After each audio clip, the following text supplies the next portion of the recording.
Go ahead, please.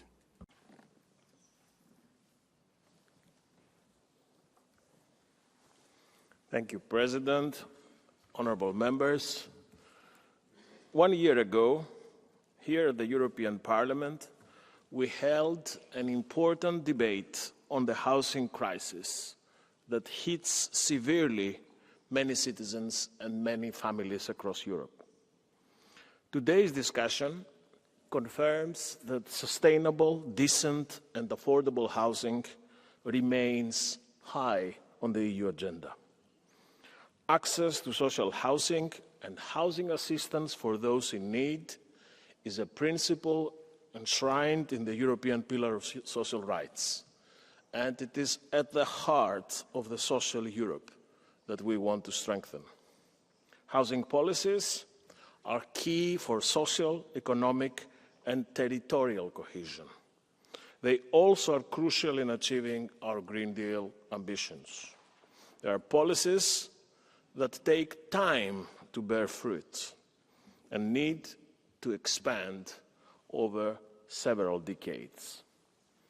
Access to affordable housing, including social housing, underpins not only social cohesion, but also economic growth and competitiveness. It is also key to address homelessness, which is the most extreme form of social exclusion and housing deprivation.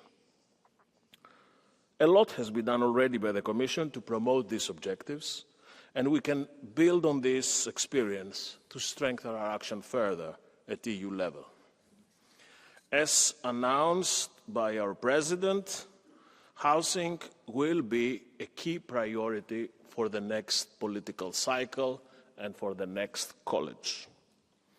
For the first time ever, the Commission will launch a European Affordable Housing Plan. The plan will aim at taking a holistic approach to address structural drivers of the housing crisis. And this would necessitate a targeted strategy for housing construction, offering technical assistance to cities, member states, but also focusing on necessary investment and reform. Let's start with something that matters a lot on housing, and this is, of course, regulation and planning tools. These are important determinants of housing supply and affordability. But beyond regulation and planning, let's face it, we also need additional resources and better use of the existing resources to address the investment gaps in the building sector and strengthen supply. This is why we will work with the European Investment Bank on a pan-European investment platform for affordable and sustainable housing, a scheme to attract public and private investments. Innovative financial instruments and cooperation with financial institutions on the model of work we are now familiar with under the InvestEU program can help deliver on these two tracks, the supply and renovation of housing. We will also propose to inject liquidity into the market by allowing member states to double the planned cohesion policy investments in affordable housing. Another dimension that we need to address is the energy dimension. Addressing energy poverty remains a key concern for a socially acceptable and just transition. And the key part of this are renewed efforts to reduce energy prices and strengthen the social dimension of the energy union. The Social Climate Fund will support vulnerable households in their energy-efficient renovations, and this is why these relevant plans need to be swiftly and effectively established and implemented. Performant, energy-efficient renovation of the housing stock is essential for the success of the green transition, but also helps us to address root causes of energy poverty. Another track of work would undoubtedly be the revision of our state aid rules that would allow us to enable housing support measures, especially for affordable, energy-efficient and social housing. And finally, by enlarging the new European Bauhaus community, we can build new partnerships for increasing housing affordability and developing new, more inclusive neighborhoods. Honourable members, addressing the root causes of poverty and ensuring access to the essential protection and services will be further prioritized in the forthcoming strategy, the first ever, that we announced, the EU Anti-Poverty Strategy. This is now the time for ambitious action and swift delivery. With a future Commissioner with a dedicated portfolio on housing, we have an unprecedented opportunity to address these challenges in a consistent and political manner. And I notice that the presence of the President of the Group of Socialists and Democrats here in this debate has something to do with this decision. Honourable members, this is a time for change, for a Europe of solutions that help those that are most in need. Thank you. Paldies, Vice-President. Thank you very much, Mr. Vice President. Now, in the name of the People's Party, let's hear from Madame Lisbeth Sommen. For 2 minutes, please. Geachte commissaris, voorzitter, beste collega's. De voorbije jaren hebben wij moeten vaststellen dat... Over the last years, we have seen that increasing numbers of families are struggling to make ends meet, and that the cost of housing represents a huge share of family budgets. Now, for many families, even when there are 2 people working, or even for the elderly, it's not easy to buy a house. We need a vision on the way in which we want to render housing decent and affordable. Much more than we're doing now, we need to focus on social housing, on public-private cooperation in order to provide adequate numbers of social and affordable housing. And the review of European state aid could play a role as of a catalyst to ensure that there are adequate numbers of affordable types of social housing. To achieve that, we also need energy efficient housing, and the Climate Fund has an important role to play in all of that. But I would call today for particular attention to be paid to the most vulnerable, for people who should not be allowed to slip through the net. We have to take account of all the initiatives we have at European level, because there are specific needs which demand specific solutions. We will continue to bring this to the attention of the new Commissioner for Housing to ensure that homelessness plays a major role in the European... Thank you very much. In the name of S&D Group, now our next speaker is Madame Irache Garcia Perez for 3.5 minutes, please. Gracias, Presidente. Querido Vicepresidente. Thank you, President. Vice President, colleagues. Our union is suffering a plague which has struck for a long time against millions of young people and families. The drama of finding housing, it is drowning the middle classes, and it is striking against families that have fewer resources, stopping young people from gaining independence, increasing inequality, and increasing the numbers of homeless people. Eurostat provides some hard facts. Prices of housing has gone up by 17% in the European Union. Over 10% of European households devote over 40% of their income only to paying for housing. And 4% of the European population has no access to housing.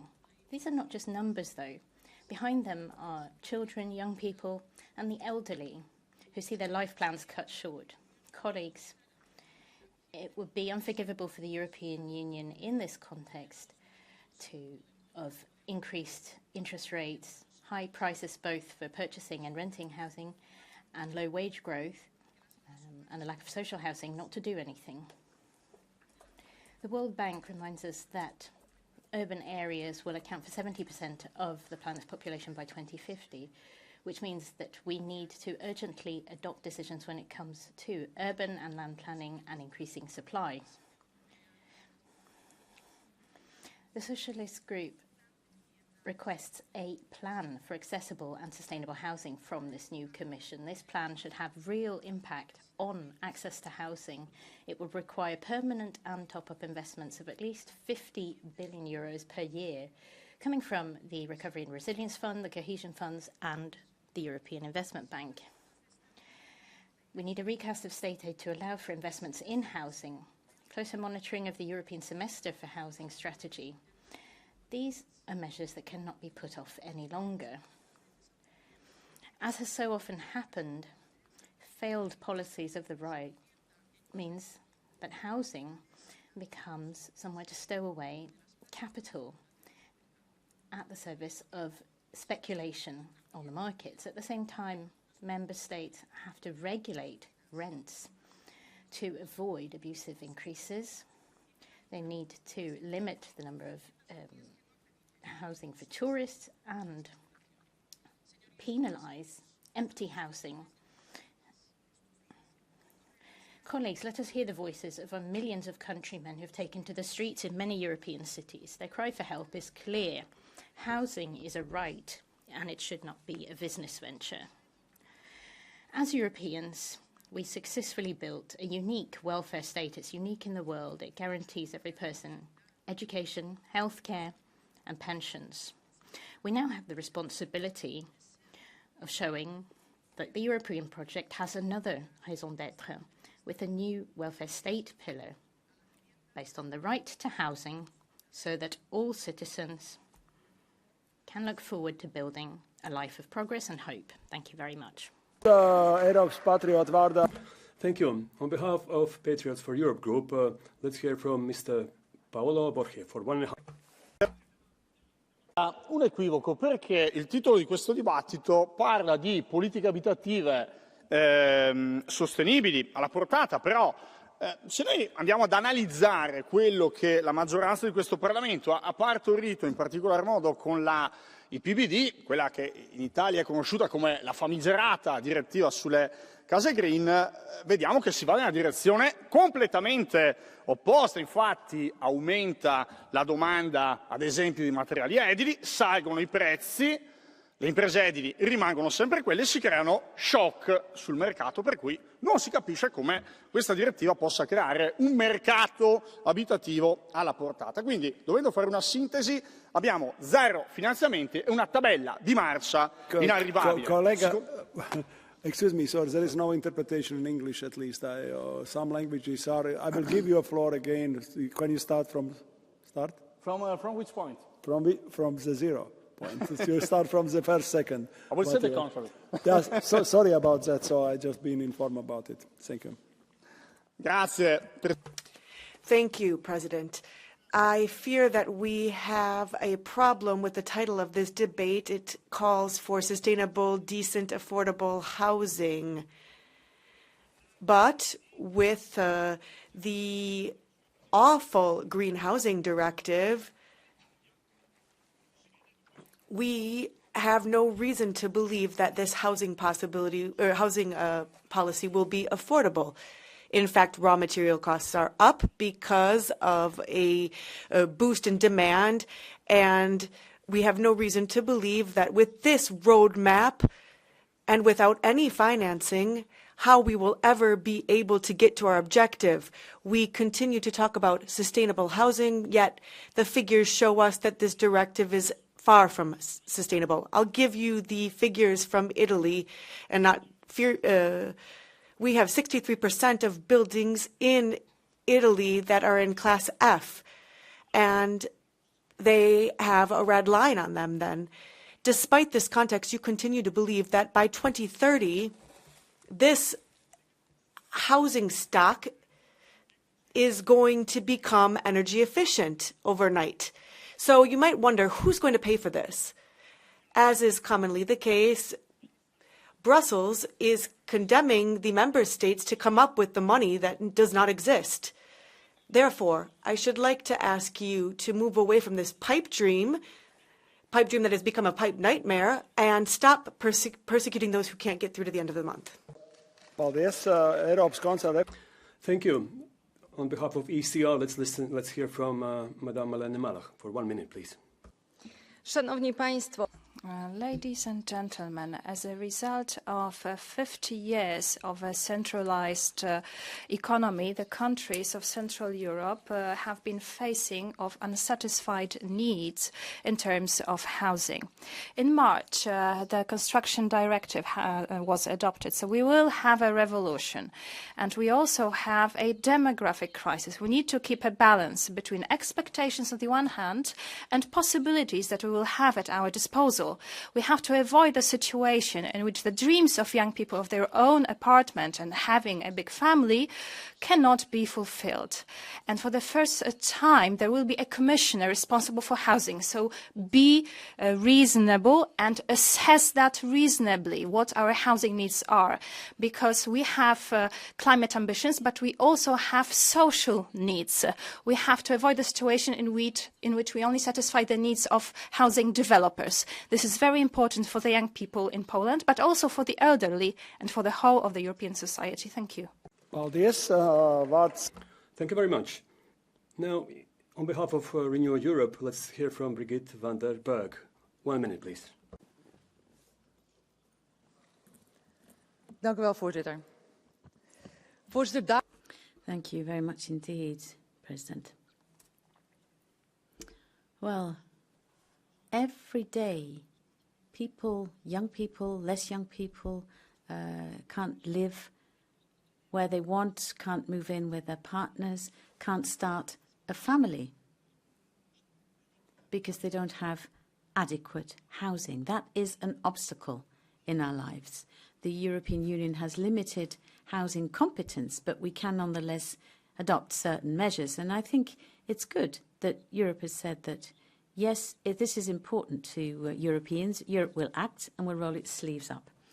It should be easier to provide subsidies for building houses so that some European funds could be used and invested in construction specialists, the people that we need to build this housing. Everyone needs to be able to build for their own generations, and we have to think of our young people. I would like to call on the Commission to... Thank you very much. On behalf of the Greens, let's hear from Madame Kim van Spartak. 1.5 minutes, please. Thank you, President. In January 2021, as rapporteur of the European Parliament's report on access to decent and affordable housing, I called on the EU to address the housing crisis, to treat the right to housing as the human right that it is. And I'm happy to see that we have made some progress. We are now working towards ending homelessness, and we made sure cities can combat illegal rentals on Airbnb. But unfortunately, the housing crisis has only worsened since then. House prices and rents, as well as homelessness, just keep rising all over Europe. With a Commissioner for Housing and a European Affordable Action Plan for Housing in the works, we are finally treating the issue with the urgency it deserves. Because homes are for people, not for profit. And let me be clear. The issue isn't just a lack of investment in housing. It is the wrong type of investment. 40 billion euros were actually invested by institutional investors in Berlin in a decade. And the result is that one of the most affordable cities became unaffordable. We must act as the EU to really curb speculative investments. We need more social investment. The Commission's plans, which include boosting affordable housing, are promising. But we need to acknowledge that we need more public investment in social housing, and then funding or loans from the European Investment Bank should not go to the institutional investors that are now driving the crisis. We must ensure that investments contribute to long-term affordability through strict conditions. I look forward to future debates on housing, working with the Commission and colleagues to fulfill our promise of making housing the human right for all that it is. Thank you. Thank you very much. Now, on behalf of the left, let's hear from Madame Lee Anderson for 1 minute, please. Puhemies, tuoreen eurobarometrin mukaan yleisimmät syyt äänestää eurovaaleissa liittyvät elinkustannusten nousuun ja äänestäjän talouteen. Thank you very much indeed. Well, we know why the European elections turn out as they did, increasing cost of living and the financial situation of voters. And that's why the next Commission has to take serious account of this, and housing policy is a key issue. The Commission must take specific steps in this. And we have to promote the construction of social housing. And the principle of housing first must be introduced throughout the EU. We have been successful in combating homelessness in Finland, but the situation is now changing. Forced evictions has increased and reached record levels because there have been reductions in social support. Less housing is being built, and that's leading to a shortage. We are already doing a lot, but Finland shows that you can also destroy an awful lot if you cut back too much. Thank you. Thank you very much. Now, on behalf of Europe of Sovereign Nations Group, Madame Ewa Zajkowska-Hernik for 1.5 minutes, please. Dear Commissioner, dear President, I would like to thank all 52 MEPs who have signed under my question to the European Commission when it comes to when we will withdraw from the Construction Directive. In the years 2010-2022, the housing prices have increased a lot. And also a lot of people live in the housing for which they have to devote over 40% of their income. A lot of young people live with their parents, despite the fact that they work. They cannot afford their own apartment. After 5 years in charge, Ursula von der Leyen has suddenly realized that you need to have some movements, superficial movements in terms of housing. So she added the term housing to one of the offices. So she's organizing a debate and she's pretending that she cares. And at the end of the European Commission of this mandate, they have also pushed through the directive with the label of making sure that we have energetically efficient housing, in fact, will lead to higher prices of housing, of new apartments and flats. This is why I would like to ask the European Commission to repeal this construction directive, to stop introducing such actions that will increase housing prices, and please allow some deregulation so that we can meet this basic need of having a house. Please leave people in peace and let them live the way they want to live. Thank you. Thank you very much. Our next speaker is Mr. Markus Ferber for 1.5 minutes. Ja, vielen Dank, Herr Präsident, Herr Kommissar, liebe Kollegen. Thank you, President, Commissioner, colleagues. The President of the Commission has managed to make housing to be one of her policy priorities. And that's crucial because the availability of affordable housing is a huge issue in many member states. I think we all agree that housing cannot be a luxury, but we should also be clear that housing is not an original competence of the EU either. We are not going to get involved in building and construction policies in our municipalities. And that's why we have to take sufficient care of the principle of subsidiarity. Nonetheless, there are certain things we can do in Europe. The problem we're talking about, well, it's very simple. Not enough housing is being built. Solutions are a bit more complicated because there are an awful lot of factors that have to be taken into account at European level. The first issue is the cost of finance. We still have capital provisions from the financial crisis, which are making construction more expensive in Europe than elsewhere in the world. So we have to think about what can be done on that front. And the Commission should also look to see where we can adapt standards which are also increasing the cost of housing now. There are many opportunities for Europe to approach this, and we'll be doing something important for our colleagues. We, as the EPP, are ready and willing to tread this path. Thank you. Now our next speaker, Madame Bischoff, for 2 minutes. Herr Vorsitzender, Vizepräsident. President, Vice President Schinas. Well, you can kill a person just as easily with housing as you can with an axe. That's what someone said a century ago. And right now in Europe, our living costs are exploding. In some regions, it's not possible to find a roof over your head or affordable housing. So homelessness is growing. We'd promised to put an end to homelessness, and so that's just remained a dead letter. It's important, therefore, to actually not just look at this, but to do something in fact. Affordable housing is a basic right. It's in the pillar of social rights. But we also have to have a look to see what we can actually do to ensure that people with lower and middle income can find appropriate housing. And I'm talking in particular about young people who are training, who would maybe like to start a family. If they don't have the possibility of founding a home, then it affects their entire life. And that's why people are asking, Mr. Ferber, what can Europe also do to help put an end to this crisis? Enrico Letta, in his report on the future of the internal market, said that we really had to support and use all the funds which have a direct or indirect influence on national housing markets. And we have some. And we're proud that we're going to have a commissioner for this, that we're going to have a special committee here in the Parliament. We fought for that and achieved it. It's not going to regulate the market as such, but we need a coherent housing plan in Europe, and we will be bringing pressure to bear on the Commission to make sure that happens.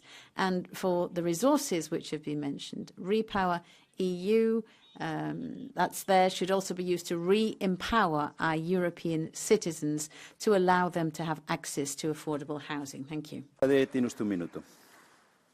Muchas gracias, presidente. Para solucionar el Thank you, President. In order to resolve the housing problem, what we need is a housing commissioner.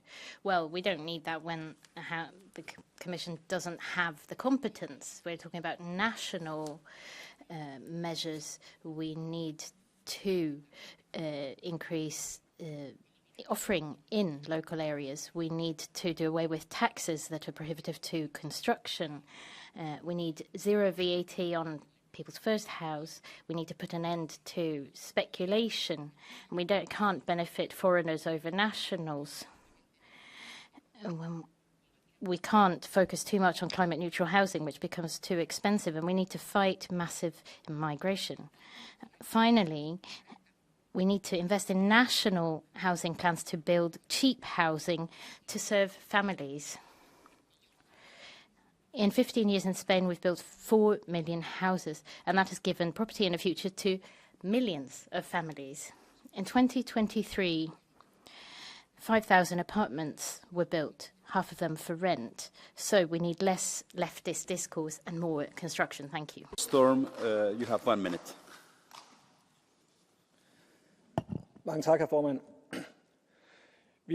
Thank you, President. Now we have heard several people from the left wing say that they want to tighten the building directive and thus force citizens to energy renovate their homes. Among others, the Danish member Niels Fuglsang said in June that people just have to pay what it costs, as if it were a small amount.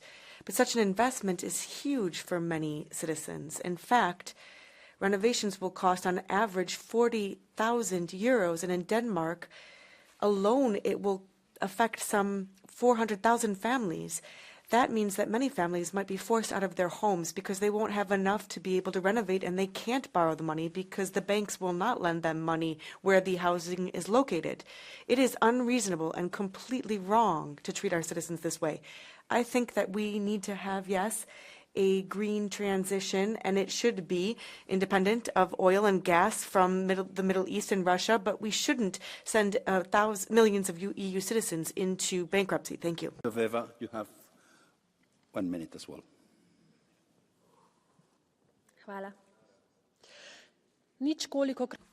Thank you. We have heard many times in this hemicycle that we want a progressive and competitive EU where we live in prosperity. Absolutely. But how are we going to ensure this as long as our citizens find it difficult to afford a roof over their heads, if they can afford it at all? It's unacceptable that European rules currently in place only protect profits made in the housing market instead of protecting people. I'm of course delighted that we are going to get a Commissioner for Energy and Housing, yes, but I'm genuinely concerned about an ill-conceived mission letter that focuses only on the energy renovation of buildings. Of course, this is very important, but it will not solve the shortage of housing units. First of all, we need a strategy to stimulate public and private investments, also a plan to provide social housing and affordable housing. This and more will be needed for us to transform housing from a luxury good back to a basic right for everybody. Thank you. Thank you very much. Señor Marza, tiene usted la palabra. Mr. Marza, you have the floor, sir. Gracias, señor presidente. Thank you, President. We're hearing from representatives of housing businesses, and in the street we have hundreds of people who can't pay for their housing. Even though they work every day, they get to the end of the month and they can't pay for their housing. And while that's happening, we have 11 million empty houses in Europe, empty homes. And then still we're looking at finding new land rather than renovating empty housing. And what will that do? That will put more money in the coffers of the banks that are speculating with our lives and our rights to housing. And then we're being told here that there's no competence, that the EU doesn't have the competence. How can we not have the competence to move forward with guaranteeing this fundamental right that is the right to housing? Without housing, we'll all have to leave here. If we don't have the competence to do this, then what are we doing here? We all need to work together so that we truly can guarantee housing for everybody who lives in Europe, and in order to do that, we need investment and renovation plans. We need plans for accessible housing, which should be public, and we need to intervene in the market to lower rents now. Thank you. Señor Marza. Thank you, Mr. Marza. You have a blue card. Would you accept it? Mr. Alvise Perez, would you accept it? 30 segundos. You have 30 seconds, Mr. Alvise Perez. Por favor, Could you please turn on your microphone, please? Thank you. Generally, we agree there's a huge issue with housing, specifically in Spain. But obviously, I agree with the previous speaker I don't agree with the previous speaker as to where the responsibility is in terms of if housing within the remit of the EU. If you look at the treaty, that's not the case. Do you think that housing should be then conferred to the EU? And thank you. Microphone for the speaker. Well, that should be included in the European Pillar of Social Rights. We need to guarantee housing, and that is going to be recast during this term. And then finally, in response to what you were saying in your election campaign, you said that you would defend citizens against those who speculate and those who are corrupt. Do you know who those people are? They're those people who are speculating with our lives without giving us access to housing, and those who are corrupting politicians in order to gain ever more advantages. These are the big construction companies and the big banks. They are speculating with our lives, and that is why we're here, Mr. Alvise, to guarantee housing for everyone. Thank you. Marza. Thank you, Mr. Marza. Okay. You have 1 minute. Vielen Dank, Herr Präsident. Thank you, President. For many of the 150 million people in the EU, they're wondering why their housing has become speculation, why they can no longer afford their housing. But we're saying we need to put an end to this. We need investment in social housing, and we need the socially fair costs for renovating and getting buildings more energy efficient. We need more affordable housing, because housing is a human right. Let's put an end to speculation on housing. Short-term rents have to be better regulated. We don't need a rental policy which will support BlackRock, Airbnb, these greedy businesses. We need a rental policy for families with low income, for single parents, for trainees, for students, people who have limited bank accounts. Thank you. Bolgin, for 1 minute.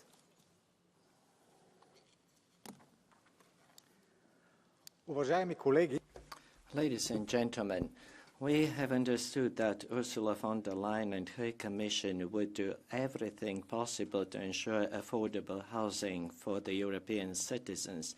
Well, this is commendable, but there is a caveat. Such promises are hypocritical and misleading. The European citizens will be able to buy their homes only if they have enough money to that. This, however, cannot happen while the European economies are being destroyed by the above-mentioned leadership. Let me remind you of the two main distraction factors. The first one, the maniacal passion for the Green Deal, which deprives thousands of people of jobs and money. And the second factor, the rejection of cheap Russian energy. This type of suicidal policy naturally leads to decay, and the savings of people melt away. This is why people won't be able to buy their homes despite the promises of high-ranking Brussels officials. Thank you. Mr. Anadiotis, you have the floor for 1 minute.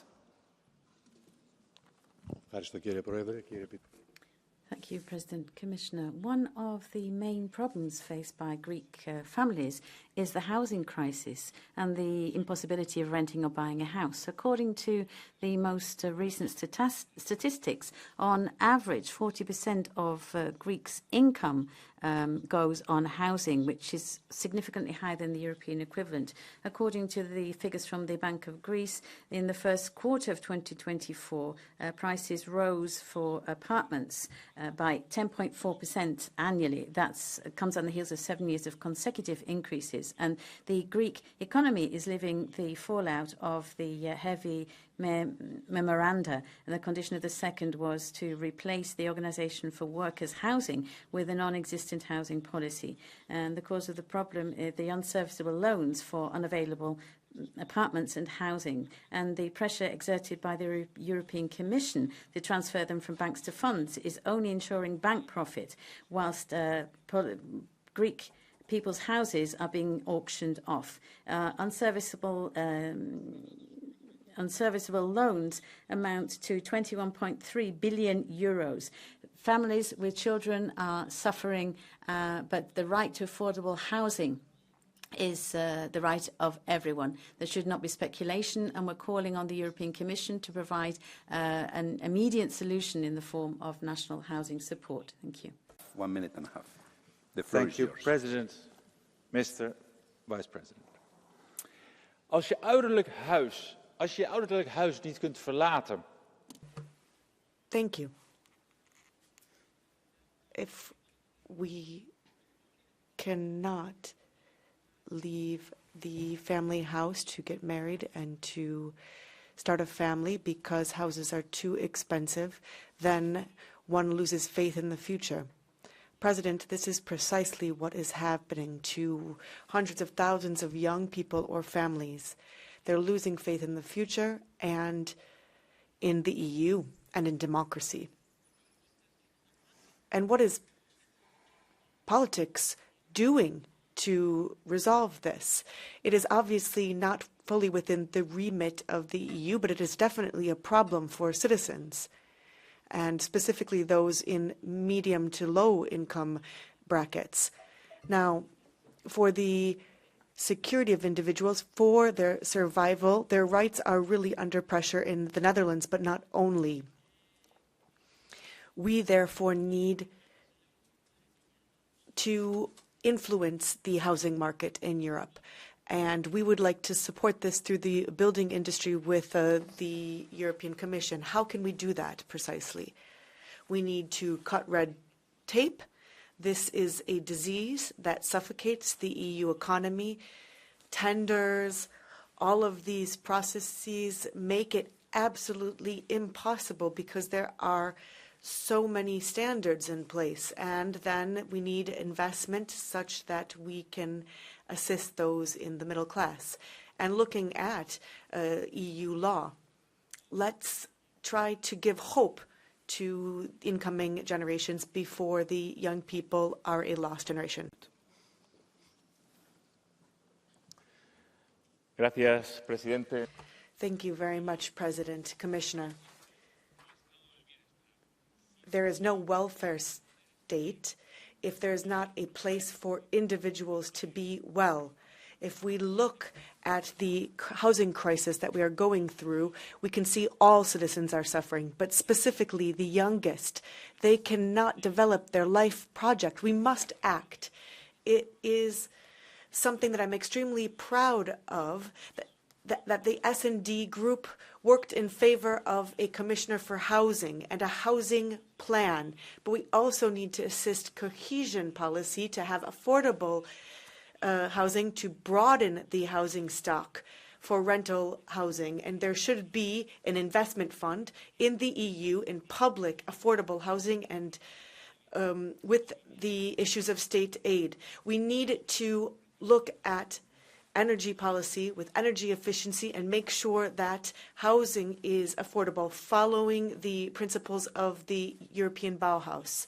Now, this is what the European citizens need. They are drowning, and we need to give them a lifesaver. Thank you. Would you accept a blue card? No. Thank you. Next speaker is Mr. Sekeres. You have 1 minute.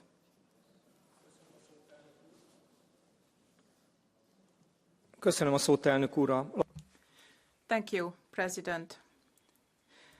Ensuring affordable housing is a very important question. And Hungary, we have not just now started to make these plans. We already have a very strong track record.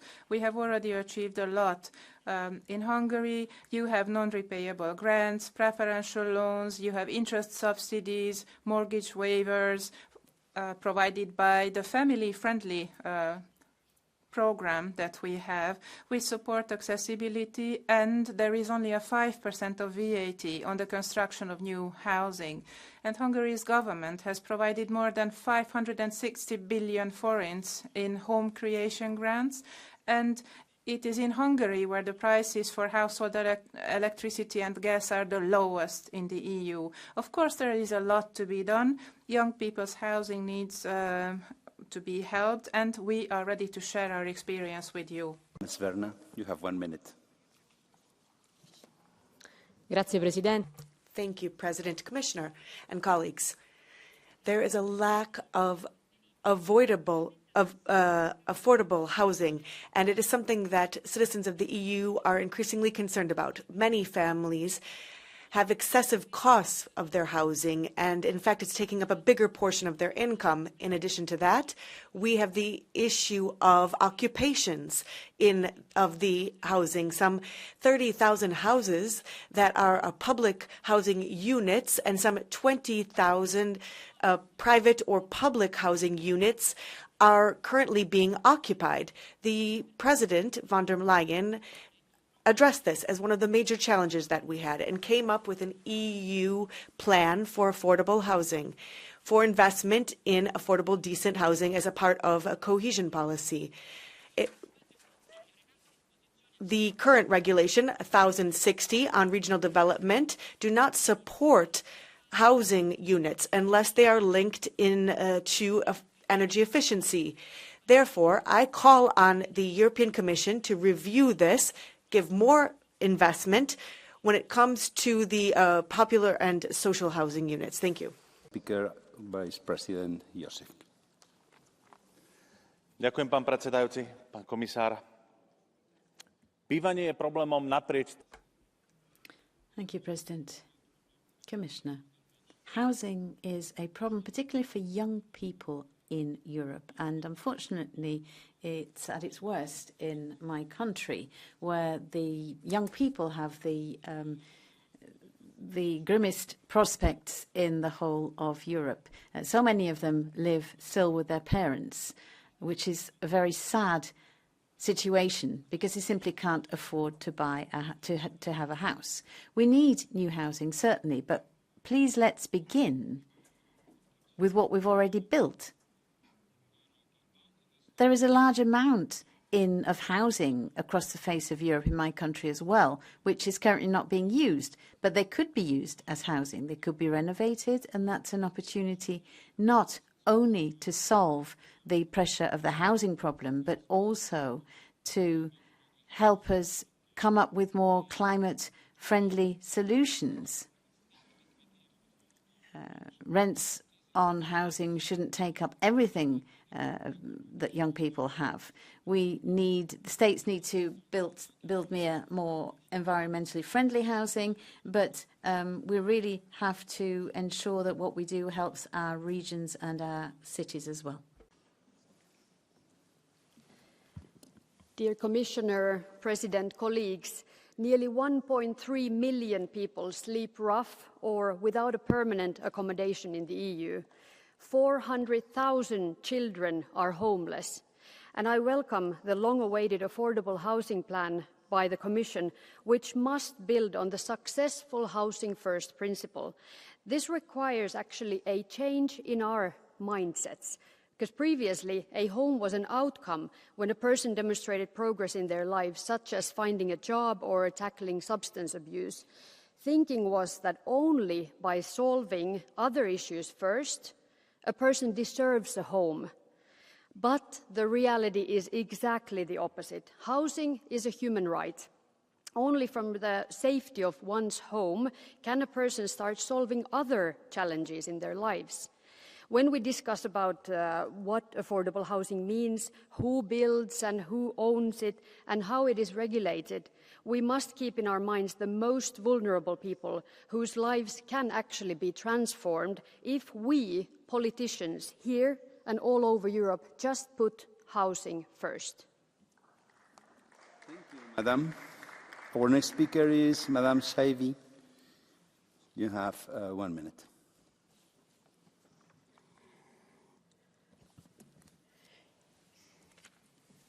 À Paris, la ville où j'habite, il devient quasiment... In Paris, where I live, it's becoming impossible to find housing, even when you have a stable job. All over Europe, housing is becoming a luxury. Of course, the European Commission will announce a grand plan for affordable housing. That's a good piece of news. But if we want all Europeans to have access to decent, accessible housing, we need to break with dogma and realise that housing is not a good to be traded. And yes, this should fall under union competence. First of all, we need to update the rules on state aid. We need to allow member states to be able to invest in building accessible housing without being accused of unfair competition with the private market. And then we need a directive to frame short-term lets, Airbnbs from Bratislava to Paris, which are depriving our residents of housing and driving up rents. 3, we need a European investment plan for energy renewal so that we can put an end to these energy sieves that are bringing up electricity bills for households. Without all of this, this grand plan will be empty words and it will have no effect on the lives of European citizens. Thank you. La señora... Ms. Junco Garcia, the floor is yours. Gracias, Presidente. Thank you, President. Now, you're talking about housing and the housing crisis. Now, does it make sense then to invite millions of Africans into Europe when many Europeans do not have a house? Do tell. And in some cities in Spain, there are young people and families that are living in caravans or in basements or in balconies because they cannot afford to buy or rent a house. And this is and then there's the largest illegal occupation of housing in Europe. And then there is the tourist aspect in Spain. Now, there are already areas in Spain, such as the Canary Islands, Malaga, and the Balearic Islands, in which 3 out of every 4 homes are purchased by foreigners. And so far, in 2024, the price of housing in Spain has risen by twice as much in the Eurozone, and more than 35% of the prices is in taxes. The Bank of Spain tells us that 600,000 homes are going to be needed by 2025 to make up for the property deficit in our country, despite the fact that almost 4 million empty or unoccupied homes are there because of legal uncertainty. So for this reason, we request that the European Commission, in its announced affordable housing plan, ensure that housing stops being the collection fund of public administrations and that access to housing for natives in the areas is protected and prioritized. Thank you very much.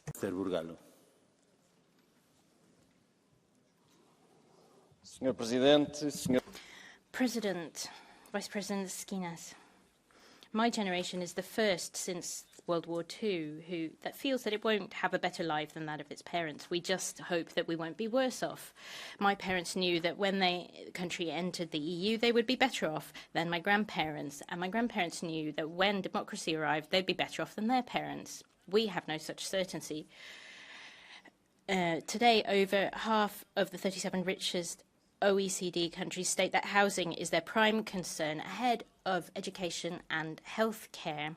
In Portugal, 40% of monthly income goes to housing costs. That's 10% above what is considered to be affordable. We need to start viewing housing as a fundamental right and a political priority, not in opposition to private property, but by guiding it, and not by depriving member states of their competence, but not depriving the Union of its responsibility to serve citizens. Madam von der Leyen, citizens have to be concerned with the EU. My generation has lived through healthcare crises, monetary crises, all sorts of crises, but still we remain faithful to the European project. Over the 20 coming years, we will have demographic challenges, and we need to do everything so that the EU citizens have at the very least, a house over their heads, a home to go home to at the end of the day. And if we want to see more children born, we need to have housing where we can raise them. In order to create more, we need the very basics, a house from which to start. Thank you. There's a blue card for you from Mr. Oliveira. Do you accept it? Of course. Mr. Oliveira, you have 30 seconds. Sí, tienes 30 segundos. Não é possível defender o direito. It's not possible to defend the right to housing and then accept budget cuts and liberal policy that assist speculation. The budget in Portugal is yet again confirming this incompatibility with the acceptance of economic governance that limits public investment and housing. So I would like to know which side you are on. Are you on the budget rule side, on profits for banks, or are you on the side of public investment in housing? Thank you. Muito sucintamente, Sr. Deputado João Oliveira. Very briefly, and thank you, João Oliveira.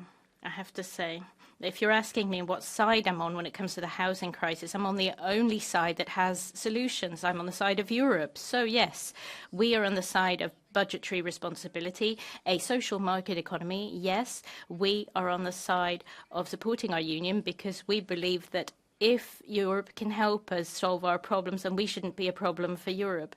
And allow me a brief digression. How many houses does the government create when your party was in governance for the 5-year period? I'm sure that on that day you won't request a blue card anymore. Our next speaker is Mr. Jørgensen. You have 1 minute. Mes chers collègues, notre... Colleagues, Europe is the richest in the world, but nonetheless, we are still not able to ensure the most basic right to everyone, the right to housing. Every night, 900,000 people sleep in the streets. 46% of Europeans are afraid every day of not being able to remain for the next 3 months in their homes because they can't pay the bills. 1 young person in every 2 has to remain with their parents. There will be no trust in Europe if Europe isn't able to put an end to this unprecedented crisis. And to be able to do that, we have to address these issues with a principle, a very simple principle. Housing is not a good. It's a fundamental right. That's why all the directives need to be revised to allow people to effectively combat Airbnb-type rentals. 57 billion euros will be needed to answer this. And with my group, we're calling for the setting up of a European fund on affordable housing, for student housing, to combat increasing homelessness. And it's time that Article 25 of the Universal Declaration of Human Rights, which talks about the right to housing, takes on its full meaning in Europe. Thank you. Our next speaker is Mr. Jürg. We have 1 minute. The floor is yours. Köszönöm a szót, elnök úr. Thank you, President. The European Union, ever since its foundation, was based on security and well-being. And housing is part of this, and affordable energy is part of affordable housing. But the Commission's policies led to inaffordable housing because of energy costs. Every 10% of families suffer because they cannot pay for their energy bills. We need a family-friendly energy policy, and member state good practices can help. For example, in Hungary, we have something that has been enforced for 11 years. That is the reduction of overheads, and this protects families from energy price changes. And we also support the energetic renovation of family housing. So, dear colleagues, Brussels needs to change its energy policies if it wants to provide affordable housing. Thank you. Speaker is Madame Trochu. You have 1 minute, Madame. Monsieur le Président. President and colleagues, the current housing crisis that is affecting our population, it is a time for us to shine in what we know how to do the best. Technocracy and an over-bureaucratic approach, absurd standards that are imposed. The priority for decent housing should be to put an end to urban ghettos that are overrunning our cities. And our priority should be to protect our citizens from an increase in foreclosure. Now, you must first and foremost protect the right to property and the ability to hand it down. Now, you talk about our housing, but who caused the increase in energy prices? The European Commission. Who has taken the energy-efficient houses out of the housing plan? The European Commission. Who has caused our public expenditure to go down? It's the European Commission. Who is against the aspirations of all individuals to own a decent house? Well, yet again, the European Commission. So let us change course. Let us make sure that people have a right to housing and their property and being able to hand that down to their families. Count on us in the French, and let us cut out the Brussels bureaucracy. Thank you. From Mr. Stefanuta. Okay. Thank you very much. So, next speaker is Mr. Cowan. You have 1 minute. Members, I want to first welcome the appointment of the new Commissioner positioned for housing alongside the energy portfolio, which I believe has been long overdue. Housing, as we all know, remains one of the most critical challenges facing governments across Europe.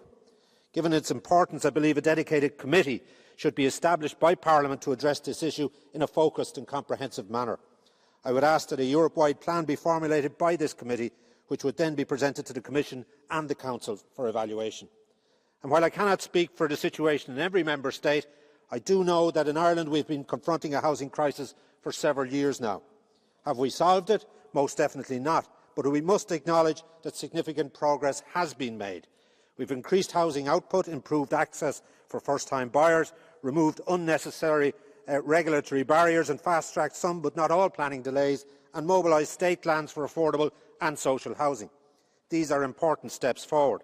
However, to sustain and build on this momentum, it is essential that we review state aid rules as determined by the EU, to ensure that they do not hinder member states in addressing housing emergencies when they arise. Our shared goal of delivering decent, affordable housing for all citizens requires continued flexibility and support at almost every level, including this one. Thank you very much, dear colleague. Madame Lageschippen, you have the floor now for 1 minute. Sehr geehrte Kolleginnen, sehr geehrter Colleagues, President, combating poverty is on the Commission's agenda in the coming legislature, and that's great to hear. But we've got the question of long-term housing and the fund there. What money is going to go into housing and social housing? You said that as a European Union, by 2030, we have to put an end to homelessness. Yes, it sounds wonderful. Wonderful that we're dealing with social housing issues at EU level, but we need an answer for the municipalities who are saying, well, we'd like to do that, but we need the money for it. It's not just about classical building of houses. When we're talking about houses, we are an aging continent. How often do we read in the press elderly people have been living for 50, 60, 70 years since their childhood in their house, but then suddenly a month down the line they have to move out.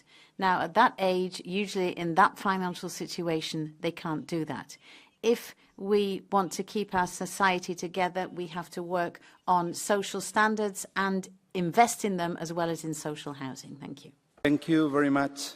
El suelo corresponde ahora. The floor goes to Madam Montero for 1 minute. Thank you, President. Commissioner. Since 2016, rents have gone up by 40% in Spain. 1 in 3 say that they pay over 40% of their salary on rent in places such as the Balearic Islands and Madrid. That is because rents have gone through the roof and housing is a fundamental right. In 2023 in Spain, 80% of buildings bought for rent were bought by foreigners. So houses are for being lived in, but they're being bought up by speculators to try to do juicy business. We have 11 million empty houses in Europe. Why are we not doing something? Why are we not taxing these vulture funds that are sweeping in and taking up millions of houses? Why do we not ban these vulture funds from buying housing? We've seen how social housing has been done away with. We can see how rents can be lowered very quickly. Commissioner, in order to ensure that housing is a right, you need to ensure that these vulture funds in Europe are left out. Are you here to guarantee the rights of citizens rather than the rights of funds to do good business? Thank you. Le deja usted el suelo a la señora Estaràs Ferragut. I'll give the floor to Madam Estaràs Ferragut for 1 minute and a half. Presidente. Thank you, President. Indeed, access to dignified, decent, affordable house is one of the biggest concerns of citizens. The recent Eurobarometer study showed this is a problem for Spaniards. And the Sanchez government, with the left and the far left, has had an impact on the market that hasn't been helpful. Now, the Spanish Central Bank has shown that there's been a 32% increase in housing since the market intervention, 15% in terms of rent, and a decrease in investment of 36%. So in Spain, what we see, we are lagging behind and have the biggest challenges. This is a model that should not be applied elsewhere. I think you can see the results clearly. What we need to do is to make sure that we assist the market with more supply and having affordable pricing.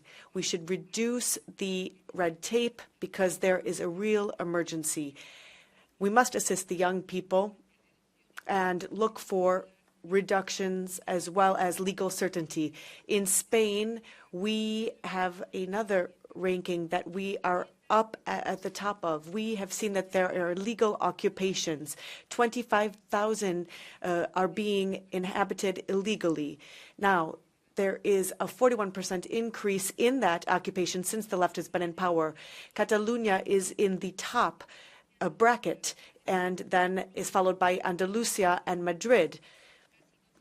For more than 2 years now, we can see that this has been happening only in Spain, not in the Netherlands or in Germany or elsewhere, where all you have to do is make sure that you show that you are the owner to be able to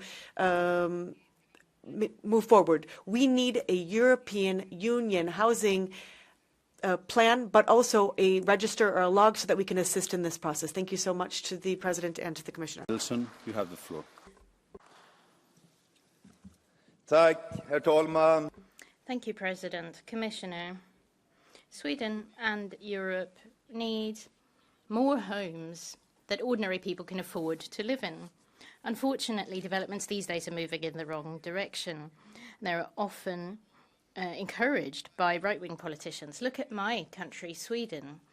As the crisis struck with interest rate hikes, increased cost of living, the Swedish right-wing parties chose to withdraw all support for the housing construction, and the results are, as expected, lack of housing increased, the number of layoffs in the construction sector have rocketed. Not only national politicians are hindering construction, EU politicians need to lift the restrictions that have hampered regional politicians for the public good, and politicians that want to have more active housing policy and build more housing. So I'm very positive, therefore, to the proposals to review the state aid rules now, because that will be needed if we want Europe to be able to build more homes that normal people can live in. Thank you. Leonardelli, you have 1 minute. Monsieur le Président, chers collègues. President, colleagues, my country, France, is doing quite well in international rankings for sustainable development, but nonetheless, I would like to express my disgust here. The European Commissioner has just been appointed for housing, but on the basis of what provisions, what treaty? None, because housing is a prerogative that lies with the member states. Mrs. van der Leyen, we don't recognise your right to work with us in such a way that can only lead to the imposition of increasingly drastic standards.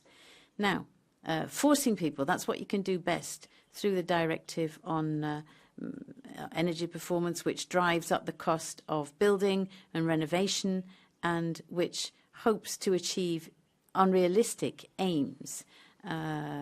It's ruling out by 2040 all fossil fuel-powered boilers.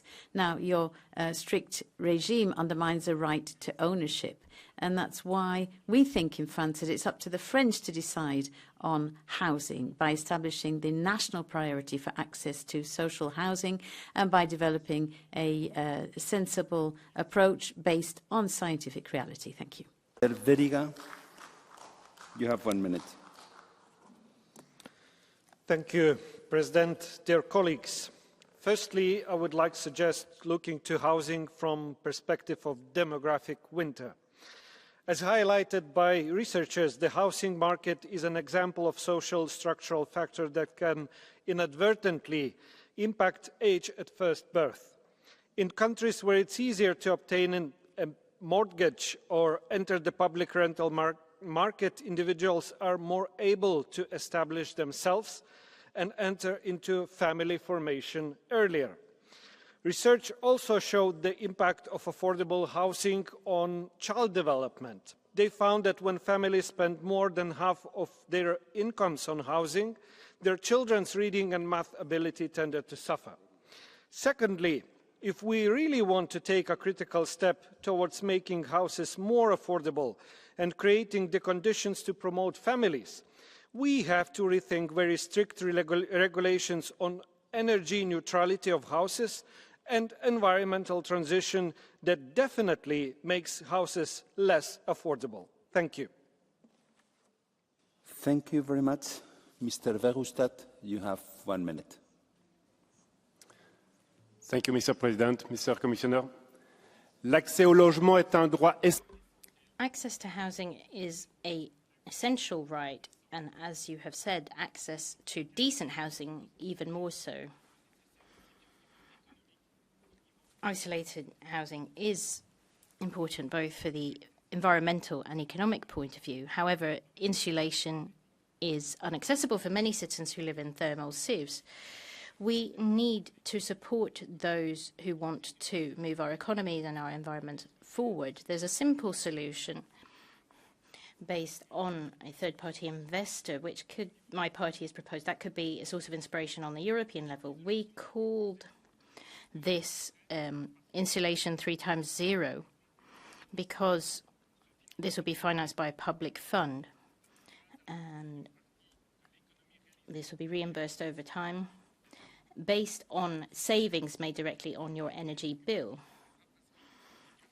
There would be no worries because the paperwork would be dealt with, and it would be ensured that the work would be carried out as efficiently as possible and as cheaply as possible. There would be no emissions because housing represents nearly 40% of greenhouse gas emissions in Europe. This is something that could be implemented on the European level. Thank you.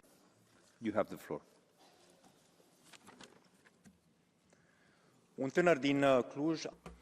A young man from Cluj needs 11 years of work to be able to afford an apartment with 2 rooms. 11 years of making a medium salary just for the housing, let alone the food and anything else. During these 11 years, he will stay with his folks, or he will pay rent, and he will fall prey to real estate sharks, or they will live in overcrowded apartments. What are we to do, Commissioner? Social housing, and not so-called social housing built for the politicians' friends. We've seen a famous case of a real estate developer creating real estate fraud on the shores of the Black Sea. We should fully eliminate energy poverty in the EU. Housing is not to be speculated with on the real estate market. It should be a fundamental right. And because on that side of the room, the extreme right comes up with outrageous proposals, such as being able to offer people houses for only 35,000 euros, as politicians in Romania propose, well, there are no solutions. The floor is yours. Thank you, President. The centers of cities are becoming unaffordable because of tourism and speculation, and in Italy, rents are up by 10% year on year. An increasing number of people are hit by inflation, low wages, and are at risk of eviction. Many others, specifically the least advantaged and the young people, could not even afford a house. Tens of thousands are forced to squat buildings that are condemned and abandoned. In the face of this, the Italian government is not assisting whatsoever, except for making penalties more stringent and proceeding with the evictions. We must intervene then, and we call on the incoming commissioner to do this with policy to assist this in this social issue. We need a new building policy. We need to stop evictions and to proceed to the regularizing of those who are living there. We should also regulate and have rent control, as well as a bonus for renting. Thank you.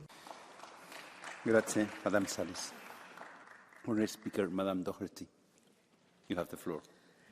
Thank you, Chair. I want to really welcome this debate today because housing supply is a real challenge in many member states, as we can see from the contributions today. But we all know that home ownership is really good for society, and as legislators I think we have to make sure that we do everything we can to make it a reality for all of our citizens. And whilst member states' governments are at the front line of actually delivering and tackling the crisis, there's a lot of things that we can do here at an EU level. So first of all, I think we can learn from each other what works and what doesn't work, and don't repeat it. We can ensure that there are EU funds available and that the rules around planning and procurement are not overly onerous, as they are in my own country. And we can coordinate resources to ensure that governments do have access to the skilled workforce because in Ireland, money is not our problem. It's the lack of the people to actually build the houses has been an issue for us over the last number of years. But because the challenge is different in different places, we do need to recognise and monitor the problems. In Ireland, though, we're making important progress. More than 115,000 homes have been delivered since 2020, and it's rising. In the last 12 months alone, 51,000 new builds have been commenced, and the number of first-time buyers is at its highest levels in years, thanks to the government interventions such as the Help to Buy scheme. But there's an awful lot more we can do. And this social challenge should rightly be at the top of our new housing designate Jørgensen's Commission task, and I want to wish him well and support him. Thank you, Chair. Thank you.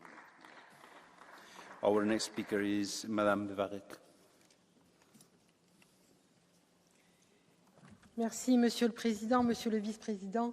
Thank you very much indeed, President and Vice President. Well, the housing crisis is a European crisis which requires a European solution. Prices are rising everywhere, more than 200% in Hungary, 50% in Germany. Indecent housing is increasing and the number of homeless is exploding. This situation is threatening the very cohesion of our societies, and it cannot continue. When a market doesn't work, it needs to be regulated, and that's exactly what we expect of the new Commission.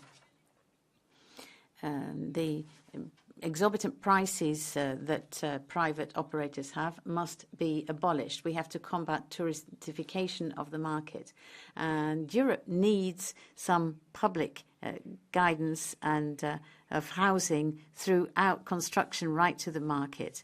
We've let the speculators act too long, and now it's up to us to take a firm grip once again. Madame Dostálova, you have the floor. Vážený pane komisaři, Dear Commissioner, affordable housing, that is a cornerstone that any successful state must be built on. This goes for a successful Europe as well. This is a hot topic in every member state and in every social group. The European Union talks about grandiose plans, but the reality is that there is still an intransparent patchwork of bureaucracy and state aid. Commissioner, allow member states to invest in housing without state aid public support rules. This is not competition. Housing is not competing against the private sector. The Commission always comes up with a plan that looks beautiful on paper, but what happens in reality?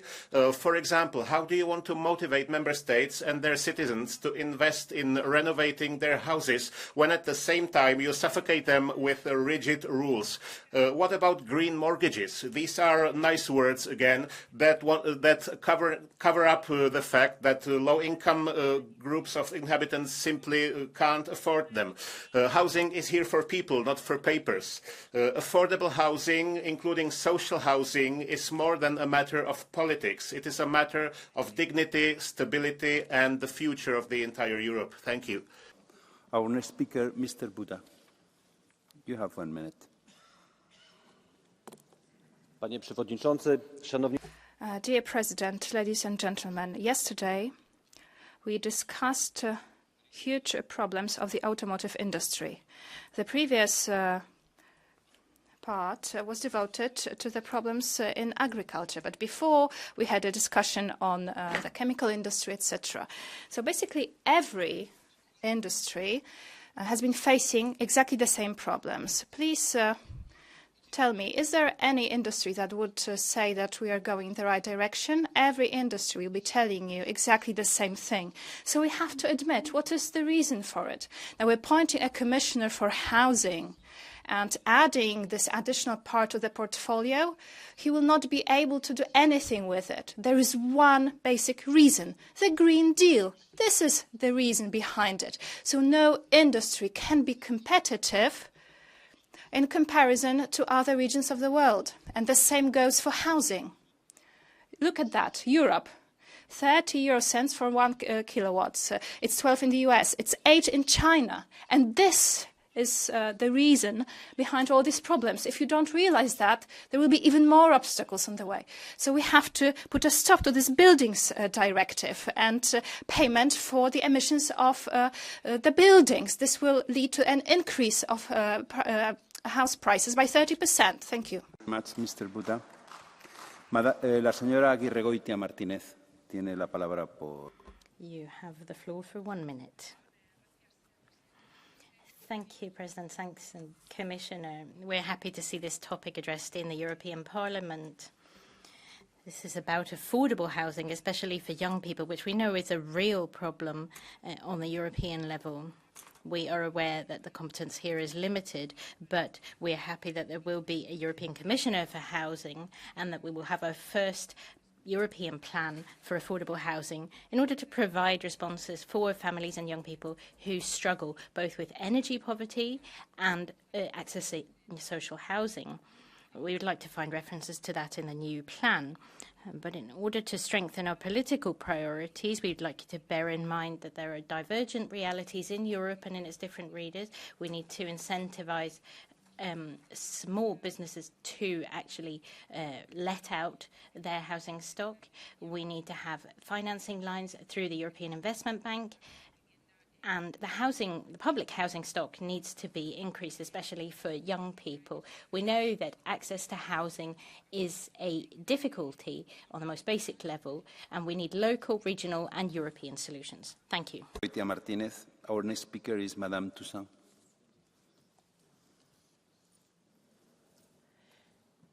$1.3 million that are rough sleeping, 29 million that are living in a house that is not safe, and many in highly polluted houses. 100,000 die because of lack of good housing in Europe. So for too long, we have been waiting for veritable European housing policy. Now we've had the speeches, but we need to move from words to acts. We need to be ambitious in policy. That means that we can finally ensure that Europeans live in decent housing. A few words from these Europeans. At my home, everything is falling apart. There is a humidity in all of the rooms, and my daughter has bronchitis. In fact, my house should be condemned. I would rather live on the street. Another, my 4-year-old has suffered the most. No friends can come over because it's not possible. We can no longer accept these types of testimonials on the richest continent in the world. We can no longer accept those who die of poverty. A 13-year-old who died because of a lack of good management of this home. Now, we've seen also in Marseille where there are shortened lives because of pollution. Housing is far too fundamental, too crucial, and too focal to the lives of our citizens. We cannot wait to act. A roof is a right. Mr. Tamburrano, you have the floor.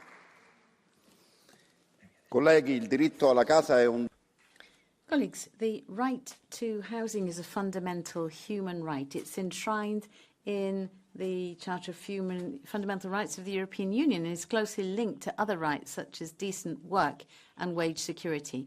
But Europe is facing a growing housing emergency due to the lack of adequate, affordable housing, with an unacceptable impact on energy poverty and the health, quality of life, and even the level of education of millions of individuals and families. European housing policies, therefore, have to encourage not only the energy and environmental efficiency of housing, but also has to ensure that tenants, particularly the most vulnerable, don't fall victim to unsustainable increases in rent or evictions after redevelopment. So there's a moral and ethical imperative. Within the renovation wave, we need urban regeneration and public housing programs that address the needs of the most vulnerable. And we have to integrate this into a broader, holistic vision that also includes the adoption of digital platforms and innovative tools to facilitate access to information and to speed up requests for and the provision of social housing. Burnett, you have 1 minute.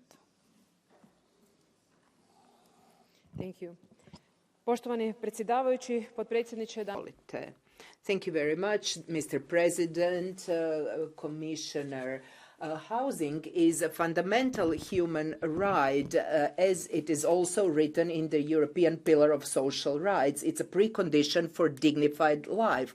Unfortunately, the house prices in the EU on average jumped by 47% between 2010 and 2022, while the rent grew by 18%. The European Union needs to play an active role in resolving this crisis. So I would like to appeal with the European Commission to truly double its planned investment from cohesion policy in order to also make a revision of the state aid rules. And this will still not be enough.